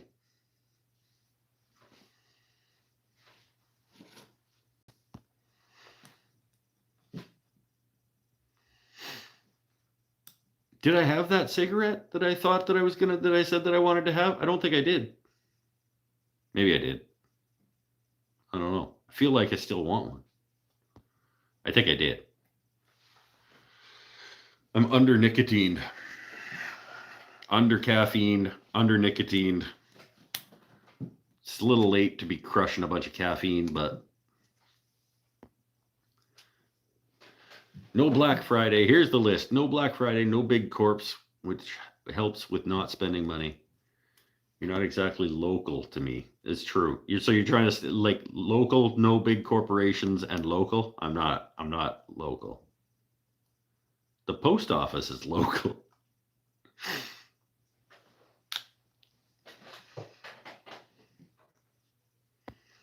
You're small enough. That's what she said.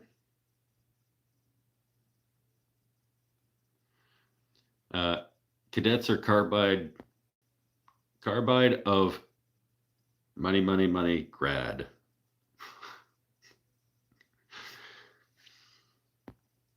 Kimmons chisels are magna cut like the Lake Erie marking knife. Okay.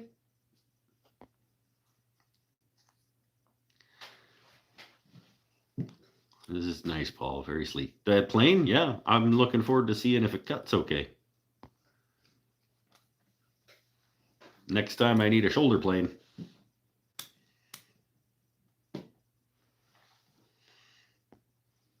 That's what she said. You're small enough.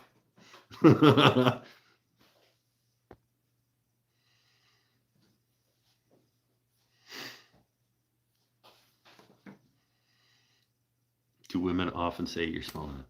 Nope.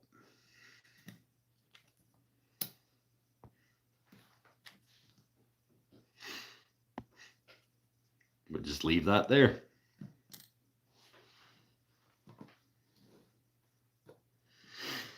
Oh.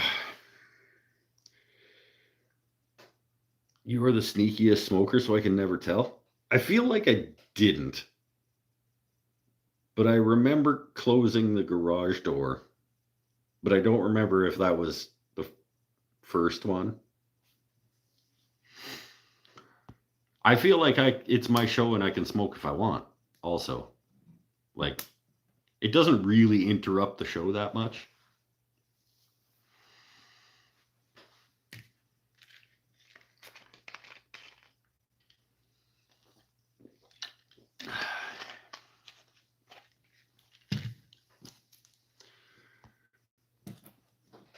So maybe I just will. And it's my show and I will if I want. But if that was how I was going to live my life, I wouldn't be not putting my music up on YouTube anymore. Like, the audience does have a say, unfortunately. Or the lack of audience, I guess, does have a say.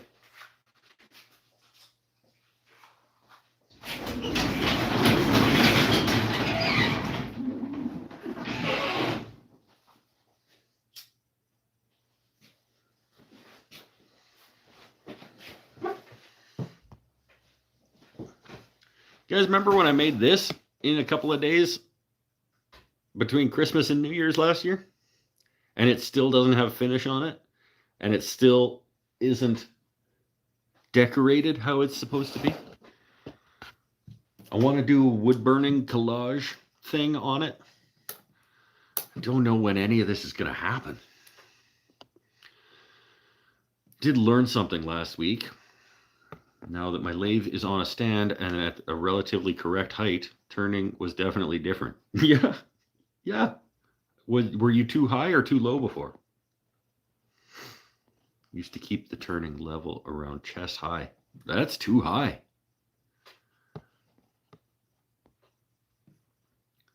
That's, yeah, elbow. Spindle at elbow. We're a little bit low most of the time at the shop. I'm on 27. Well, I'm on a regular folding table or this guide that I bring. And for most people, it's a little bit low. And for other people, it's a little bit high if they're short. So I just explain to people, like, this is just, if you're getting into turning, elbow, spindle, height, elbow.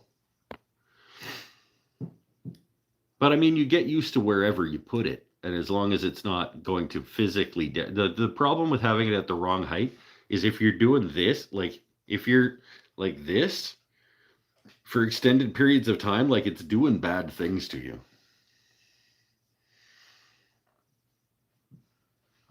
I'm lagging in the show and energy. All right. Bye, Gretchen. Thank you for coming. Thank you for being green name and teal star.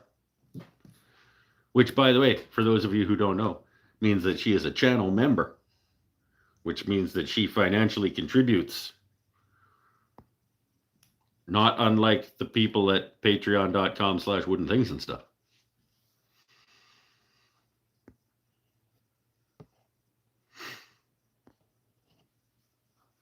Been turning at that level for almost 10 years. Last week was easier. Yeah, because I like how you did it for 10 years and then suddenly we're like, whoa, this is way better.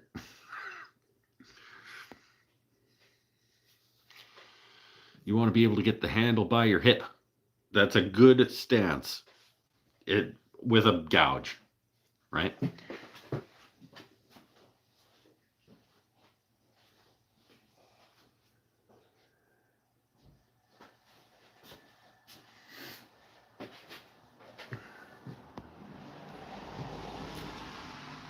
Yeah.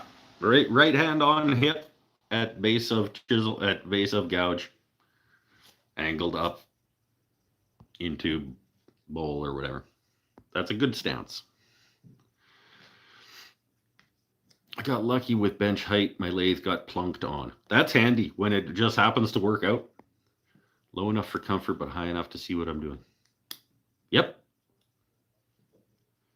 I have a video on my channel of making my lathe stand out of an old set of drawers. Used to be way back when I started, it was my workbench. And it came out of a cable truck. And it's a video of me knocking one of the levels of drawers off to get it down to the right height.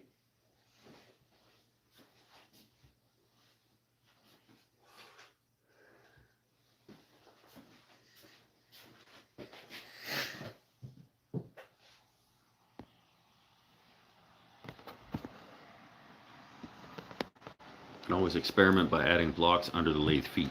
Yeah, to get it higher. You can't do that to get it lower, though. You could stand on a couple pieces of wood, I suppose. I bought the adjustable stand for my lathe, but I find it means there's a lot more movement when the blank isn't balanced yet. Yeah, if you need some heft, I suppose. You'd grab a couple of sandbags, maybe. Does it have a bottom shelf?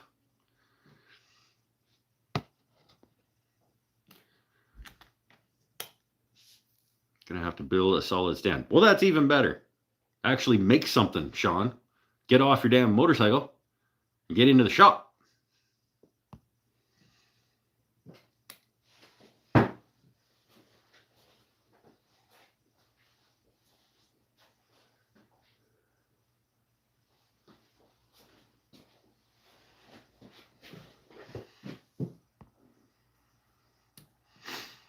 My primary turning tools are about 2.5 feet long. They're sturdy enough to cut through almost anything. The mesquite bowl was very easy to make. Didn't take more than about 15 minutes total. Mr. La-Ti-Da over here with his 15-minute mesquite bowls.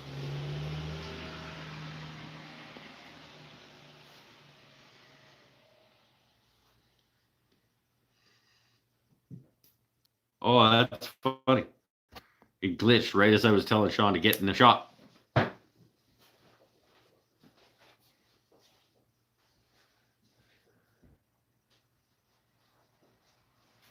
Gotta get rocking the wedgie sleddy. The wedgie sleddy to make your segmented turning. It was like the goal of having a shop, wasn't it? To make segmented turning. When we first met, you were like, I'm setting up a shop specifically to make segmented turning. And I was like, that sounds terrible.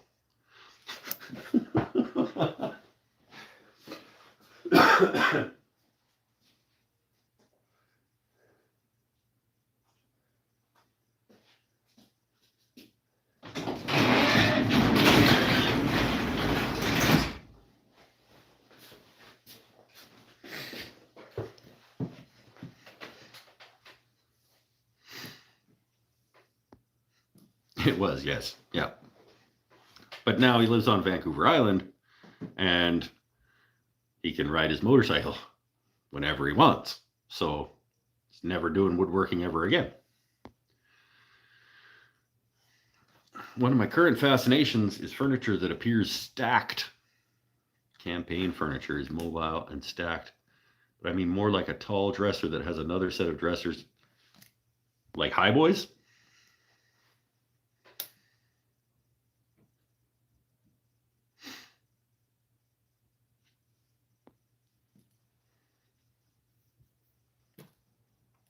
What is segmented turning?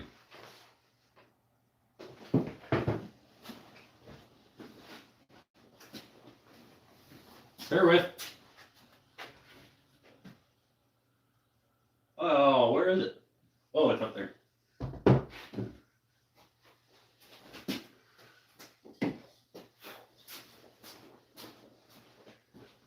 This is the one and only that I've ever done. This is cherry, sapele, and maple segmented bowl. It's exactly how it sounds. You make segments and you glue them together, and then you stack stacks of segments together, and then you turn it into whatever.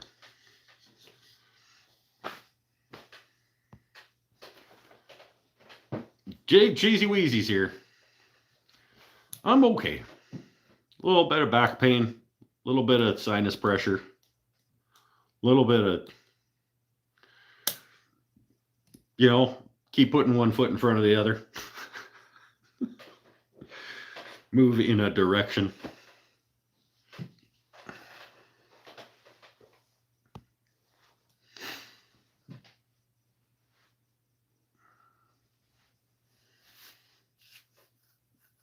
Oh, and probably getting close to wrapping things up here. I don't know. I'm starting to wane.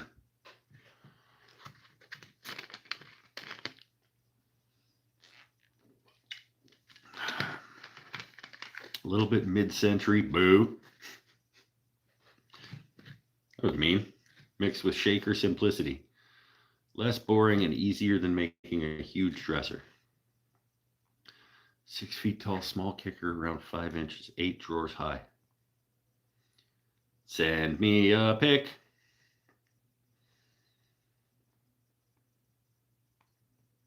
Email or Instagram or Reddit or somewhere. I want to see it.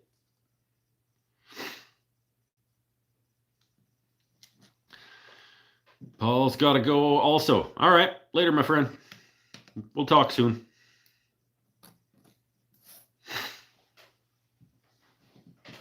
Tiptoes to see in the top drawer. Yeah, that's... But not a high boy type thing. Not like a dresser with a dresser on it. Because that's what I thought you were talking about.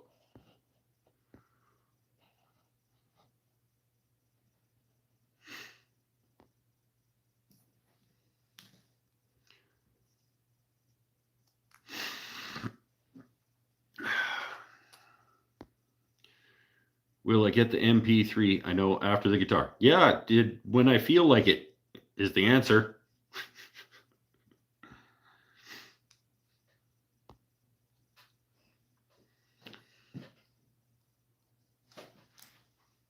You know when it would sound the best?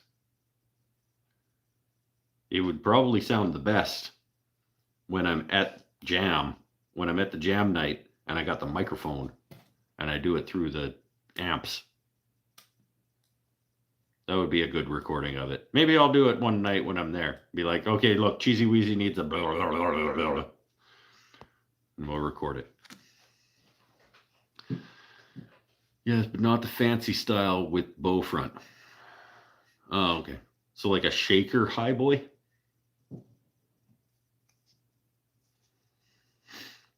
That's got to be a thing.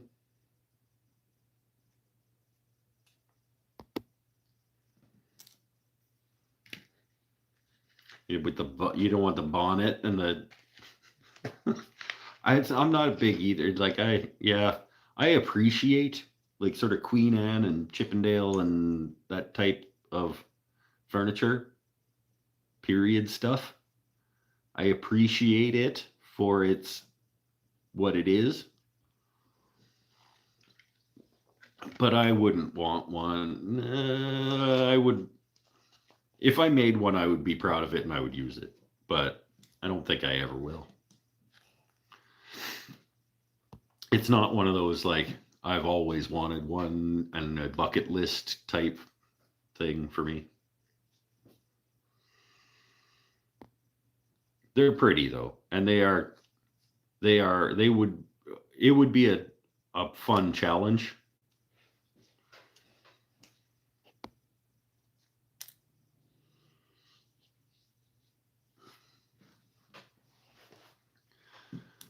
I think I would want like a roll top desk. I think a fancy roll top desk would be higher on my list. I don't know why. I just always thought they were rad when I was a kid.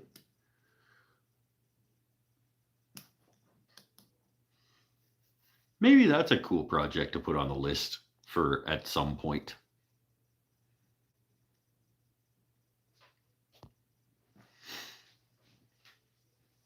That would be cool. Make a new desk for my office and make a roll top.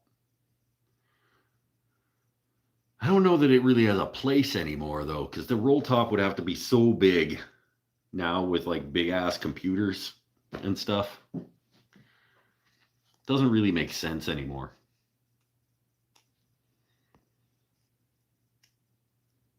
I don't know.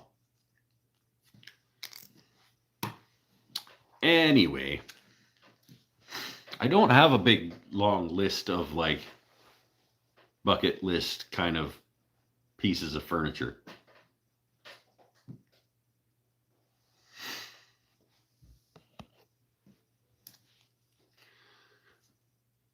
I have stuff that I like. There's a couple of chairs that I would like to make. I want to make a Morris chair at some point.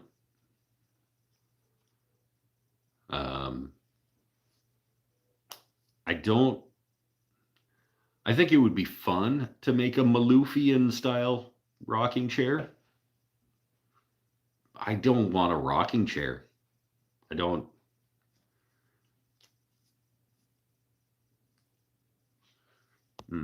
There's some chairs that I would want to make. At some point I'll probably make a bed.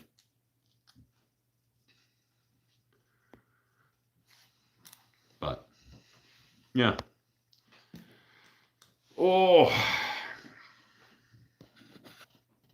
Oh, who's winning the? Let me see who's we got top fans. Let's see. Oh, Paul Waldrop's, and then Gretchen. Everybody's gone. Who's winning? You guys could pass them now that they're not here. Wait, could you? I think you might need to pay money in order to pass them. 175. I don't know how Paul got up to 175. Don't you usually get stuck at 150? Wasn't it? Didn't we figure out that it like maxes out unless you pay money for whatever? A cool angle bevel front edge. You route a long 30 degree and a short 60 degree coming off at 45. Sure.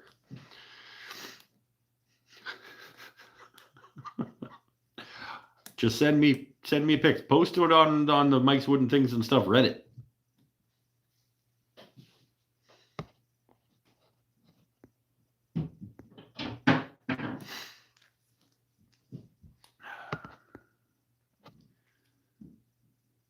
I would like to make a long bed from wood. A log bed. Sorry.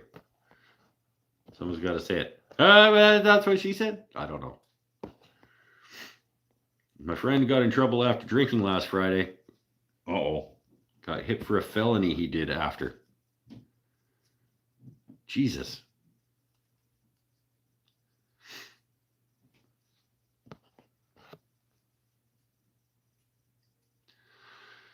Oh, yeah.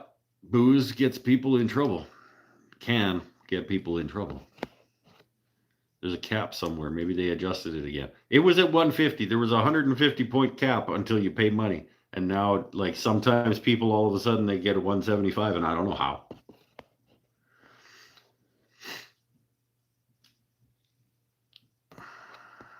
Celebrate recovery. And this is a continuation. Let them know as a sponsor, band member, and open group facilitator for Celebrate Recovery. Gave it to his lawyer. Judge let him out instead of having to pay $50,000 bail. Oh, Jesus. Took my recommendation on where to send him for treatment. That a guy. Good. Good for helping. I hope his journey improves. I hope that things work out for him.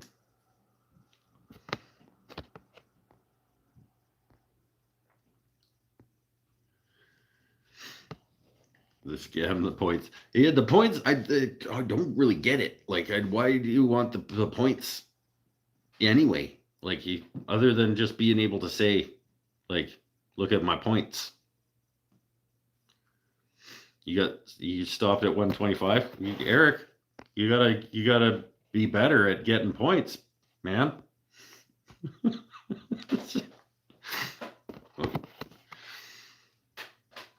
Get extra credit points. As far as I can tell, the only way to get bonus points is to pay money. Which, I mean, go ahead if you want, but don't do it just for points. Like, do it because you want to give me money and also Google. But I don't know how else you break past the ceiling of the points. Been sober 18 months. I just passed 6 again. Coming up on 7. But also a year and a bit with only one night. So it's hard because I want to say that I'm over a year, but I didn't make it a year because I drank that time. So I guess if it just restarts I think that's silly though. I think silly's not the right word. I don't think that you can discount. I don't think all the time not drinking goes away. The value of that doesn't disappear if you have a night.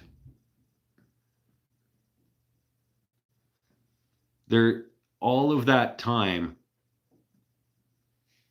to have it not count for any, like I mean, count is dumb anyway, but you know what I mean? Like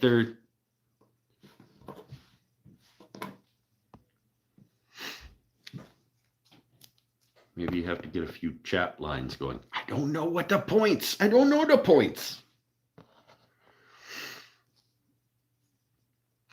Grassman, any post-acute withdrawal symptoms anymore? No, I mean, it's all just it's a mental struggle to try to remember the bad. You know what I mean? Like, it's like you're always going to remember how much fun it was. And it's pretty easy to remember when it wasn't, or it's pretty easy to forget the parts that weren't. And so it's that struggle to be like, yeah, but it'd be pretty fun to just get right hammered again, and then forget that it's not fun part.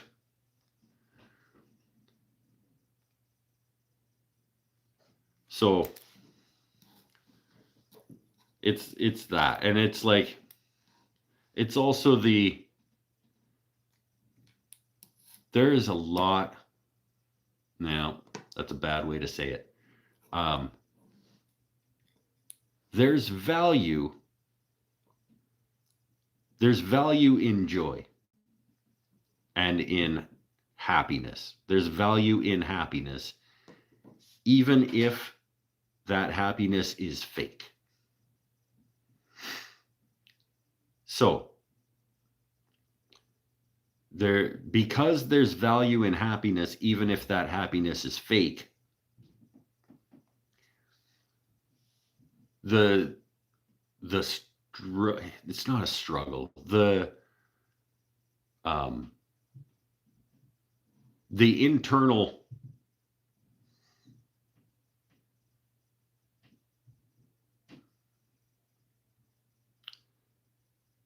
it's like, it's pretty easy. It's very easy to be able to convince yourself that it's like, I just want to pretend to be happy for a night. I just want that. I know that it's fake, but it still has value, joy for a couple hours. And so there's a lot of that sort of internal discussion. But yeah.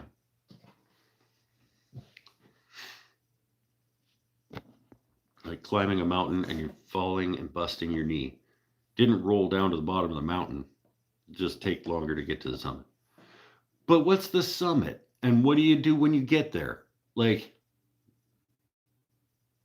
wow, that's a pretty nice view. And then you got to walk back down. Like, I don't know. I don't know that that's a great metaphor. Because climbing a mountain, you get to the top and then you got to come back down. So I don't like that metaphor. Because you can't just live at the top of the mountain now.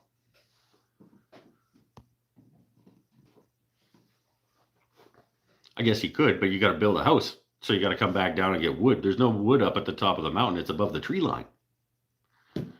So unless it's a pretty small ass mountain. You know, we're not going to find a good proper metaphor. I think it's just we're all on our journey, and there's no right or wrong answer that's the same right answer for everybody. And we all just be the best person that you can be at any given time. Put the effort into that. And for me, I am not the best person that I can be when I'm drinking. I'm not the best version of myself. So if that's what I want to be, if I want to put the best version of myself out into the world, then drinking doesn't get to be a part of it.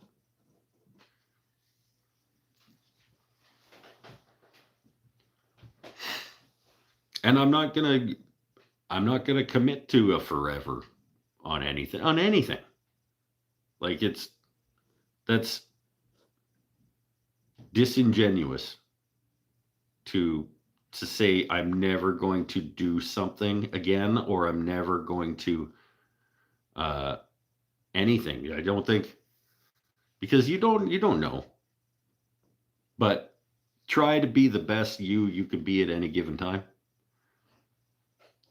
And I think we'd all be a little better off if we all did that.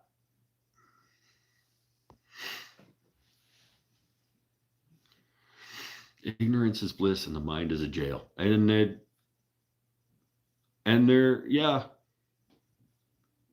everybody's mind is a little different, and sometimes they don't work right. I was thinking,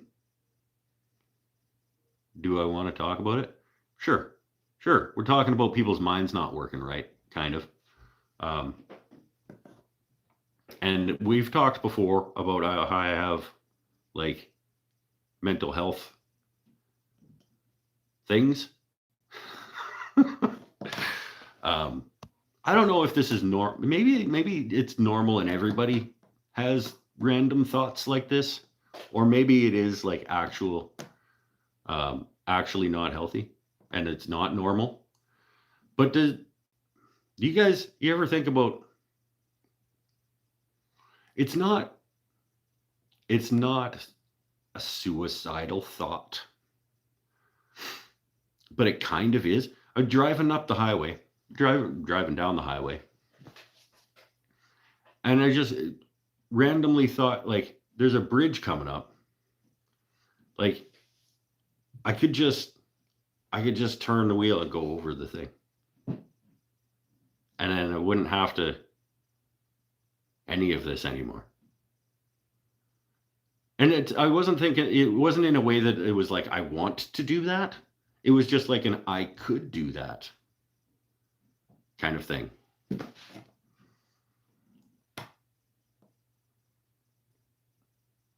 I don't know if that's like, because I have had times in the past where I've had like actual serious thoughts, and I have made attempts and things. And this wasn't that. But I still, afterwards, I was like, dude, what the fuck was that? What is that about?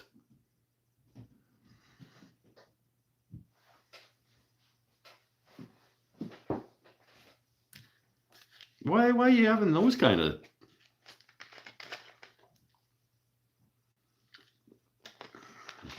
I didn't like it. I didn't like it at all. Because it makes you think. It made me think. It made me think like how far away from like an actual thought. How far away is that thought from something that's actually like seriously needs to be addressed? You know what I mean? Or like how far away was that thought from just actually doing it? I don't know. I don't know how far that thought was away from just like, you know, I don't know. And that's not good.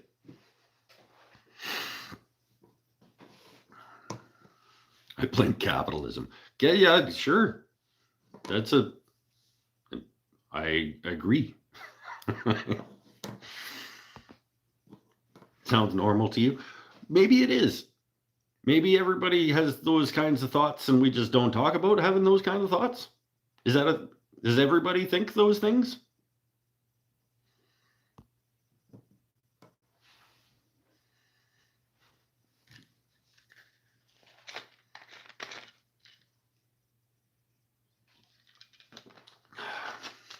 I don't know if that would make me feel better. I don't know if knowing that everybody has those thoughts would actually make me feel better about that. One more smokerette,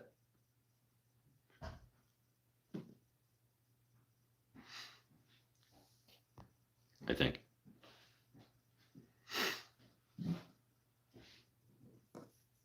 Difference between good and bad people is that bad people act on their thoughts. I think I think that's too simplistic. I think good people act on their thoughts also. It's just that their thoughts are better.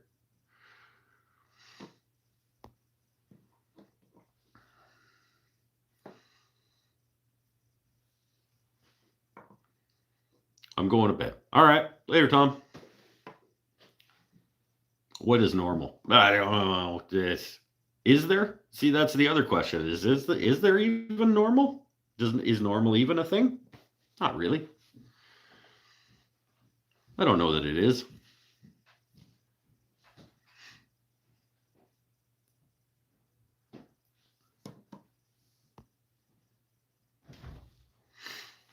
And like, and if it was, would we want it?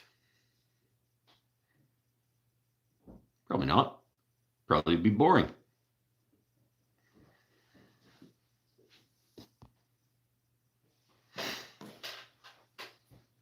Yeah, these are the things. These are the things that I think about.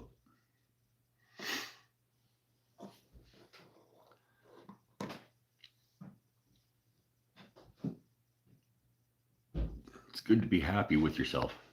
See, and that's the thing is like, I am pretty happy with myself. Like the times where I was like closest, I was very, very unhappy with myself. So to have those kinds of thoughts when I'm happy with myself is what made it so uncomfortable and weird. Um, Depends how desperate you are to persuade you to do something bad. That's again, yeah, that's the thing. I'm not in a desperate. I have like a relatively pretty good situation going on. So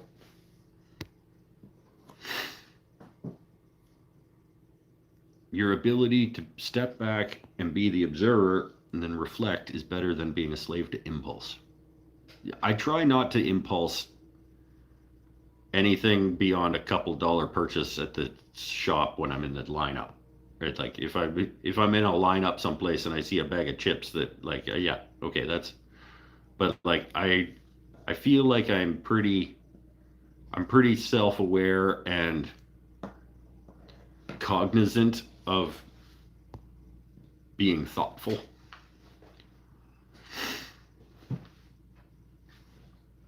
And reflective, and I try not to impulsively do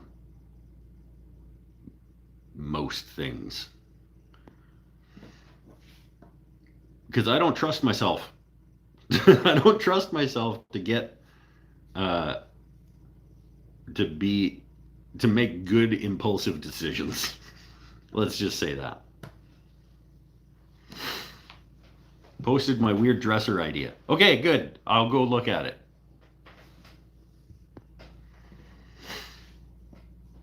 Wanted to build a set and will eventually. You just get that shop figured out, my man. Get those tools out of the bathroom, out into the shop.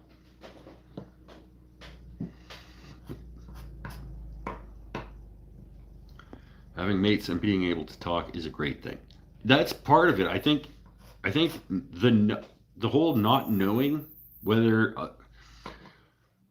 other people feel the way that you're feeling. No matter how you are feeling, other people also feel that way. Whether or not we talk about it, or whether or not you know the people who are feeling that way, or whether anyone will admit to feeling that way. These are all different questions. Yes, the answer is yes, other people are feeling that way. So maybe we should talk about it a little more, like feelings, you know.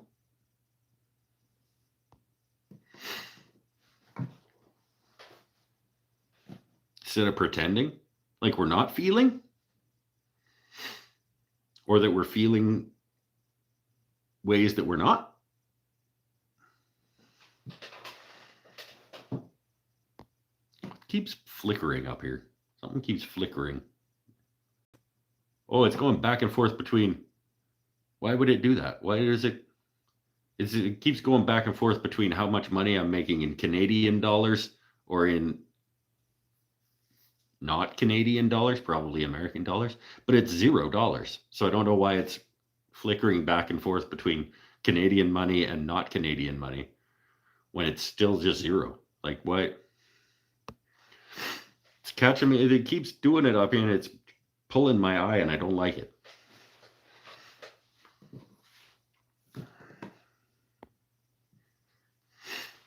I think you're trying to say you're neurotic like me. I don't know. We're all on a journey. We're all making our way through the world.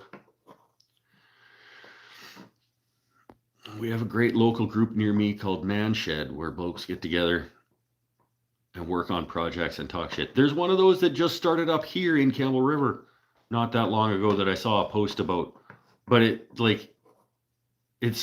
like Thursdays at 10 in the morning or something. I'm like, okay, so basically you're only inviting retired people. That worked. Yeah, it did work. Thanks, man.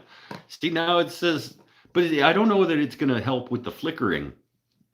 Now it says that I've made $7.02 Canadian, which is rad. But if it keeps now if it goes to like not you $5 American or $5, and then it flicks back to 7.02, and then it flicks back to $5, like that's not gonna help the whole like corner of my eye flickering aspect. I appreciate it.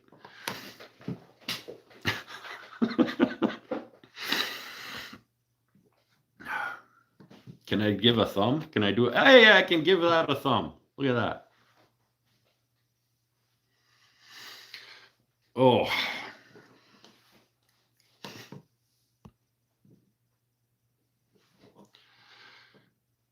Mikey B made it.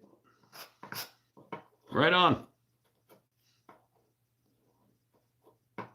Put some tape over it? I could do that. Yeah, that's a good point. I could do that. Mikey B, you just missed a really super fun conversation.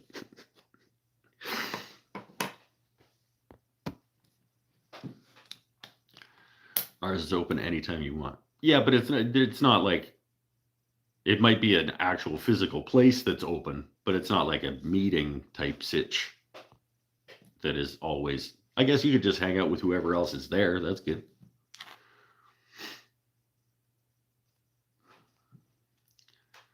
What's the exchange rate to get you another 98 Canadian cents? I don't know. Shoot.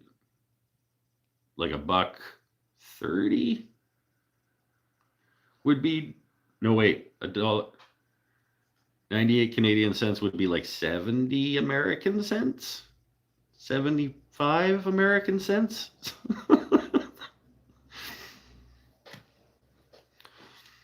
Uh-oh, what did I miss? Oh, we're just talking about feelings and intrusive thoughts that are unpleasant.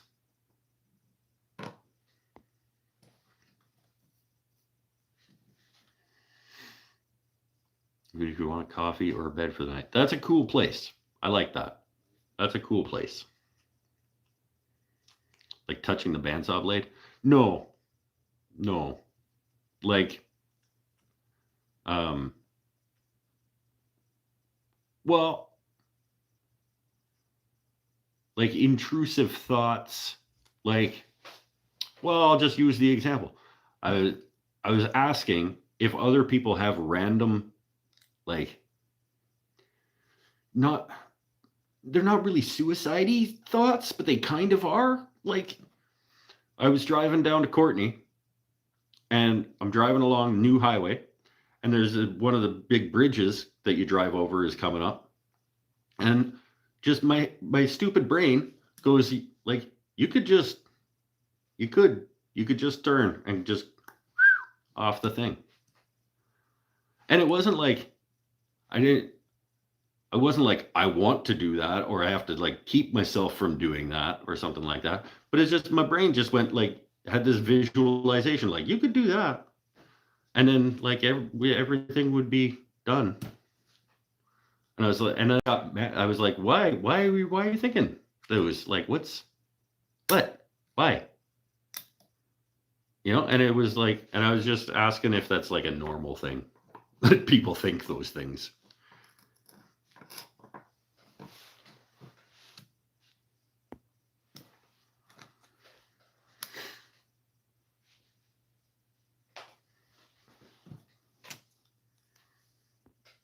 Totally normal. See? But we don't talk about normal feelings and thoughts and things. So we don't know whether we, you know, like, and that's why it got us talking about like how we should normalize, as much as I hate that term, that overused, like normalize, blah, blah, blah, blah, blah. I hate that phraseology on stuff. But like we should absolutely normalize people being able to talk about their feelings and thoughts, especially when they are uncomfortable.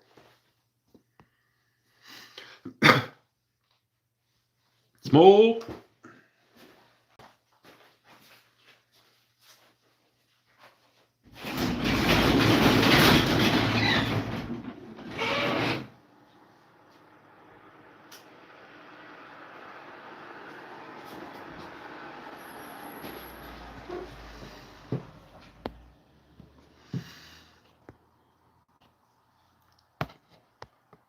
And you woke up behind the wheel, realized it was just a dream. I have nodded off behind the wheel of a car once or twice. It's scary. Completely normal. Life is about the choices you make. Having the ability to think about that as a choice and deciding not to act upon it is healthy. But should you think about that being a potential choice? I don't know.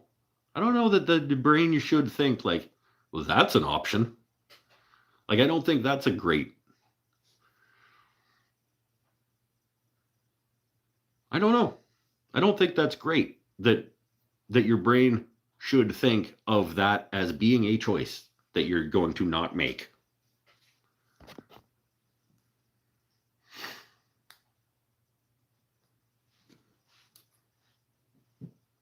What? Like, what? Obviously, it's a choice you could not make.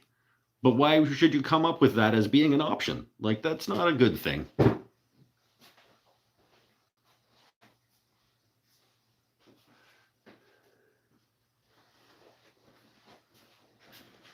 Like, you know what I'm not going to do? I'm not going to drink this big bottle of poison. Like, sure. Like,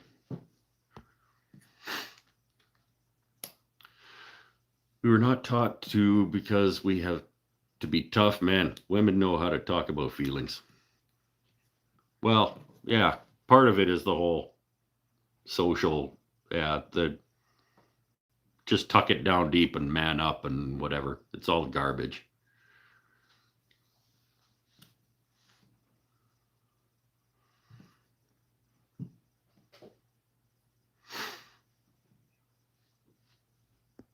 It's all solidly formed internally and part of us now.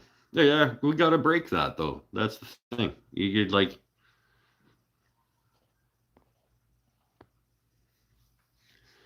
yeah, and the fact that when you try to, you so if when you try to, it is not. Um,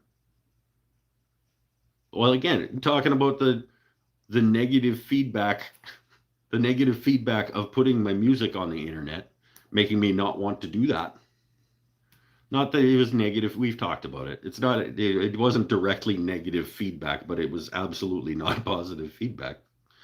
Um, Makes me not want to do that. When you don't get positive feedback for anything, when you do things that don't give you positive feedback, it makes you not want to keep doing those things.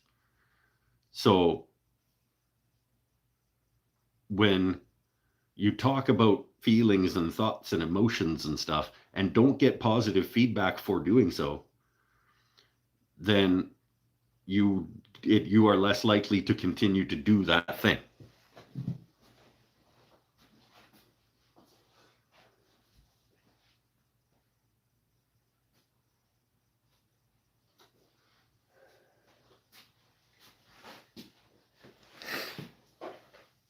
It's the same with anything in life that you do that you don't get positive feedback for doing. And the positive feedback doesn't have to be financial or like, wow, good job or whatever. But like when when you don't get when the chemicals in your brain don't tell you that that was a good thing to do, you're less likely to do it again.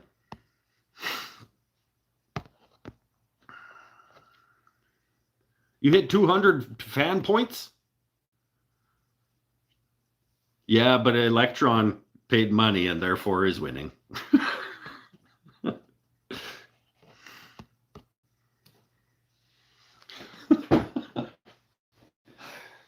It's such a stupid point thing. I don't know.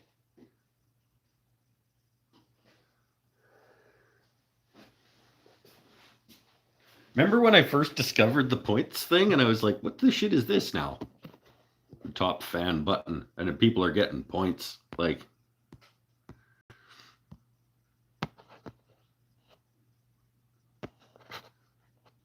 it is an option. Just because it's not a soft, squishy, friendly option doesn't make it any less of a realistic outcome to a string of choices you could make. Yes, but you're not constantly looking around at all of the choices you could make and thinking them consciously. They are all choices that you could make. There are an infinite number of choices you could make at any given time. They are not all consciously being decided between.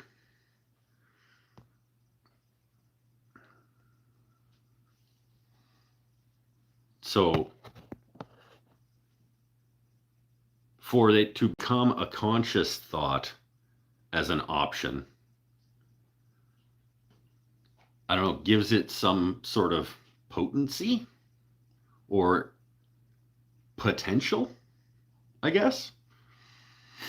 Because there's an infinite number of things that I could do right now. There's an infinite number of things that I could say right now.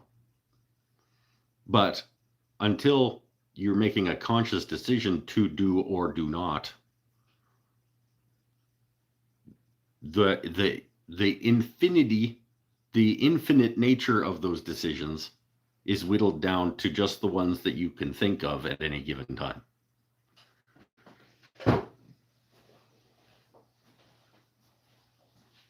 And as the number gets scaled down from infinity to the number you can think about, it gives those ones more potential.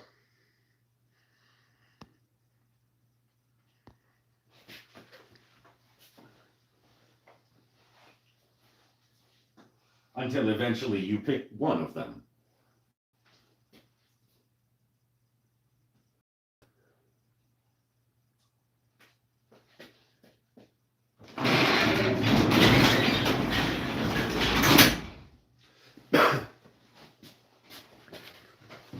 I'm just talking. I'm going to scroll back a little bit. All right. I gave into an irrational thought before. Used to work in customer service at a grocery store. Customer I disliked, wanted to know where something was, so I walked them to it, farted, and I liked where that story went.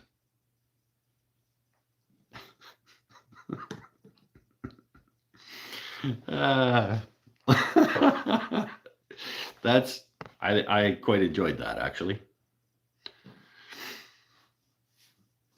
We need that balance. If there's nothing terrible out there to think about, the wonderful things are less in comparison. Well, that's the argument about without darkness there's no light and whatever. You can't have light without it casting shadows and all those types of metaphors. I agree that good things don't seem as good without bad things, and vice versa.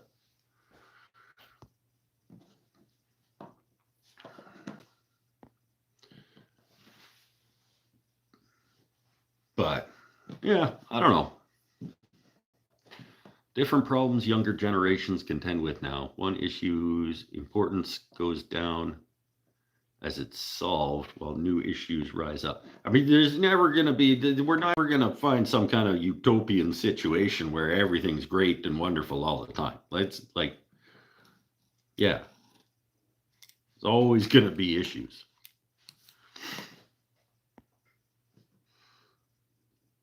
I made a very elderly man. What? You did? You took it? I saw it was going to be a fart story, and then you deleted it. I saw that it was a fart story, and then I wanted to read it. And then you took it away.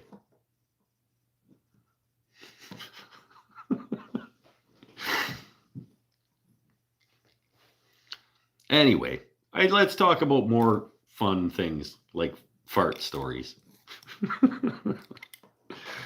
Oh, Mikey B's probably got some good fart stories at the lumberyard.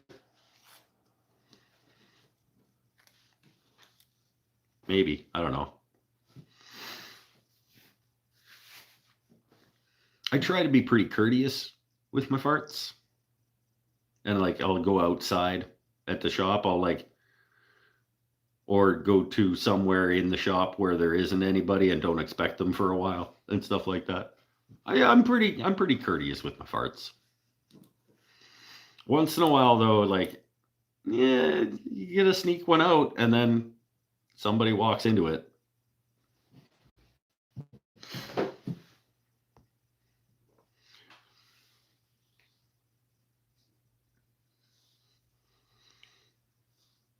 Mikey B, we were also talking about these fucking things.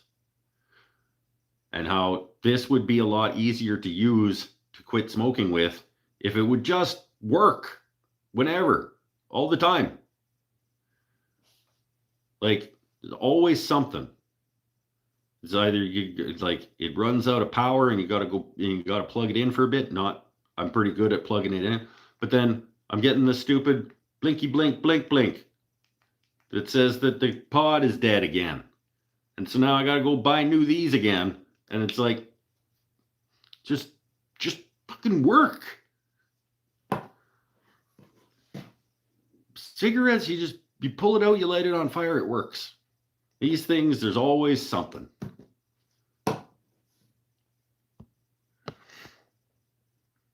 Fartcidents happen. It's true, they do. I had a crook gut. I don't know what that means. We were at a car show and I wandered into a corner and farted. Made me feel sick. Walked away just in time to see a 70-year-old man walk straight into it. He yelled, "Fuck me." That's funny. It's funny. It's funny. You try to do the right thing, and then somebody goes there anyway. It happens.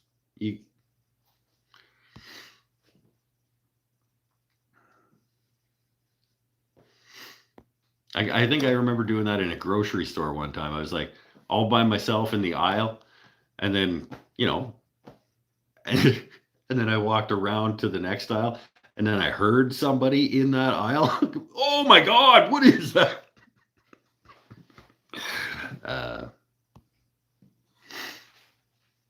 It's like, well, there was nobody there when I left it. Like,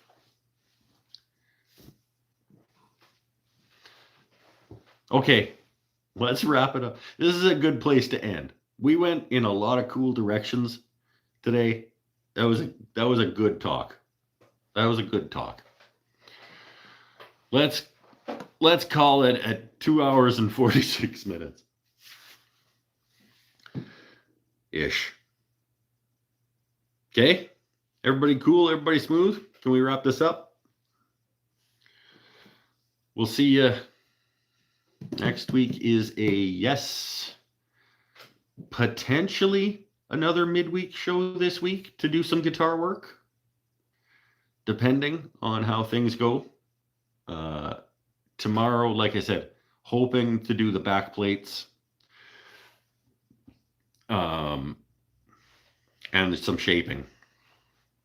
And then maybe just a random Tuesday show up, and I'd just pop on for a bit and do some rasp and spoke shaving, rounding some things on the other one. I don't know. No ideas. Patreon.com/woodenthings&stuff, if you have forgotten, is the place to go to pitch in and be a part of things over there. It's where my music goes now. Because fuck YouTube, and it's not liking my music. And yeah, appreciate you guys. Every week, every time we do this, it's better than not doing it. I'm always in a better place after this show than I was before. And that's thanks to you guys. So, thanks. And until next time, stay happy, stay healthy, stay safe, be kind to each other. Stop letting them tell us who to be upset with and how to feel. And that's it. That's it for now. All right.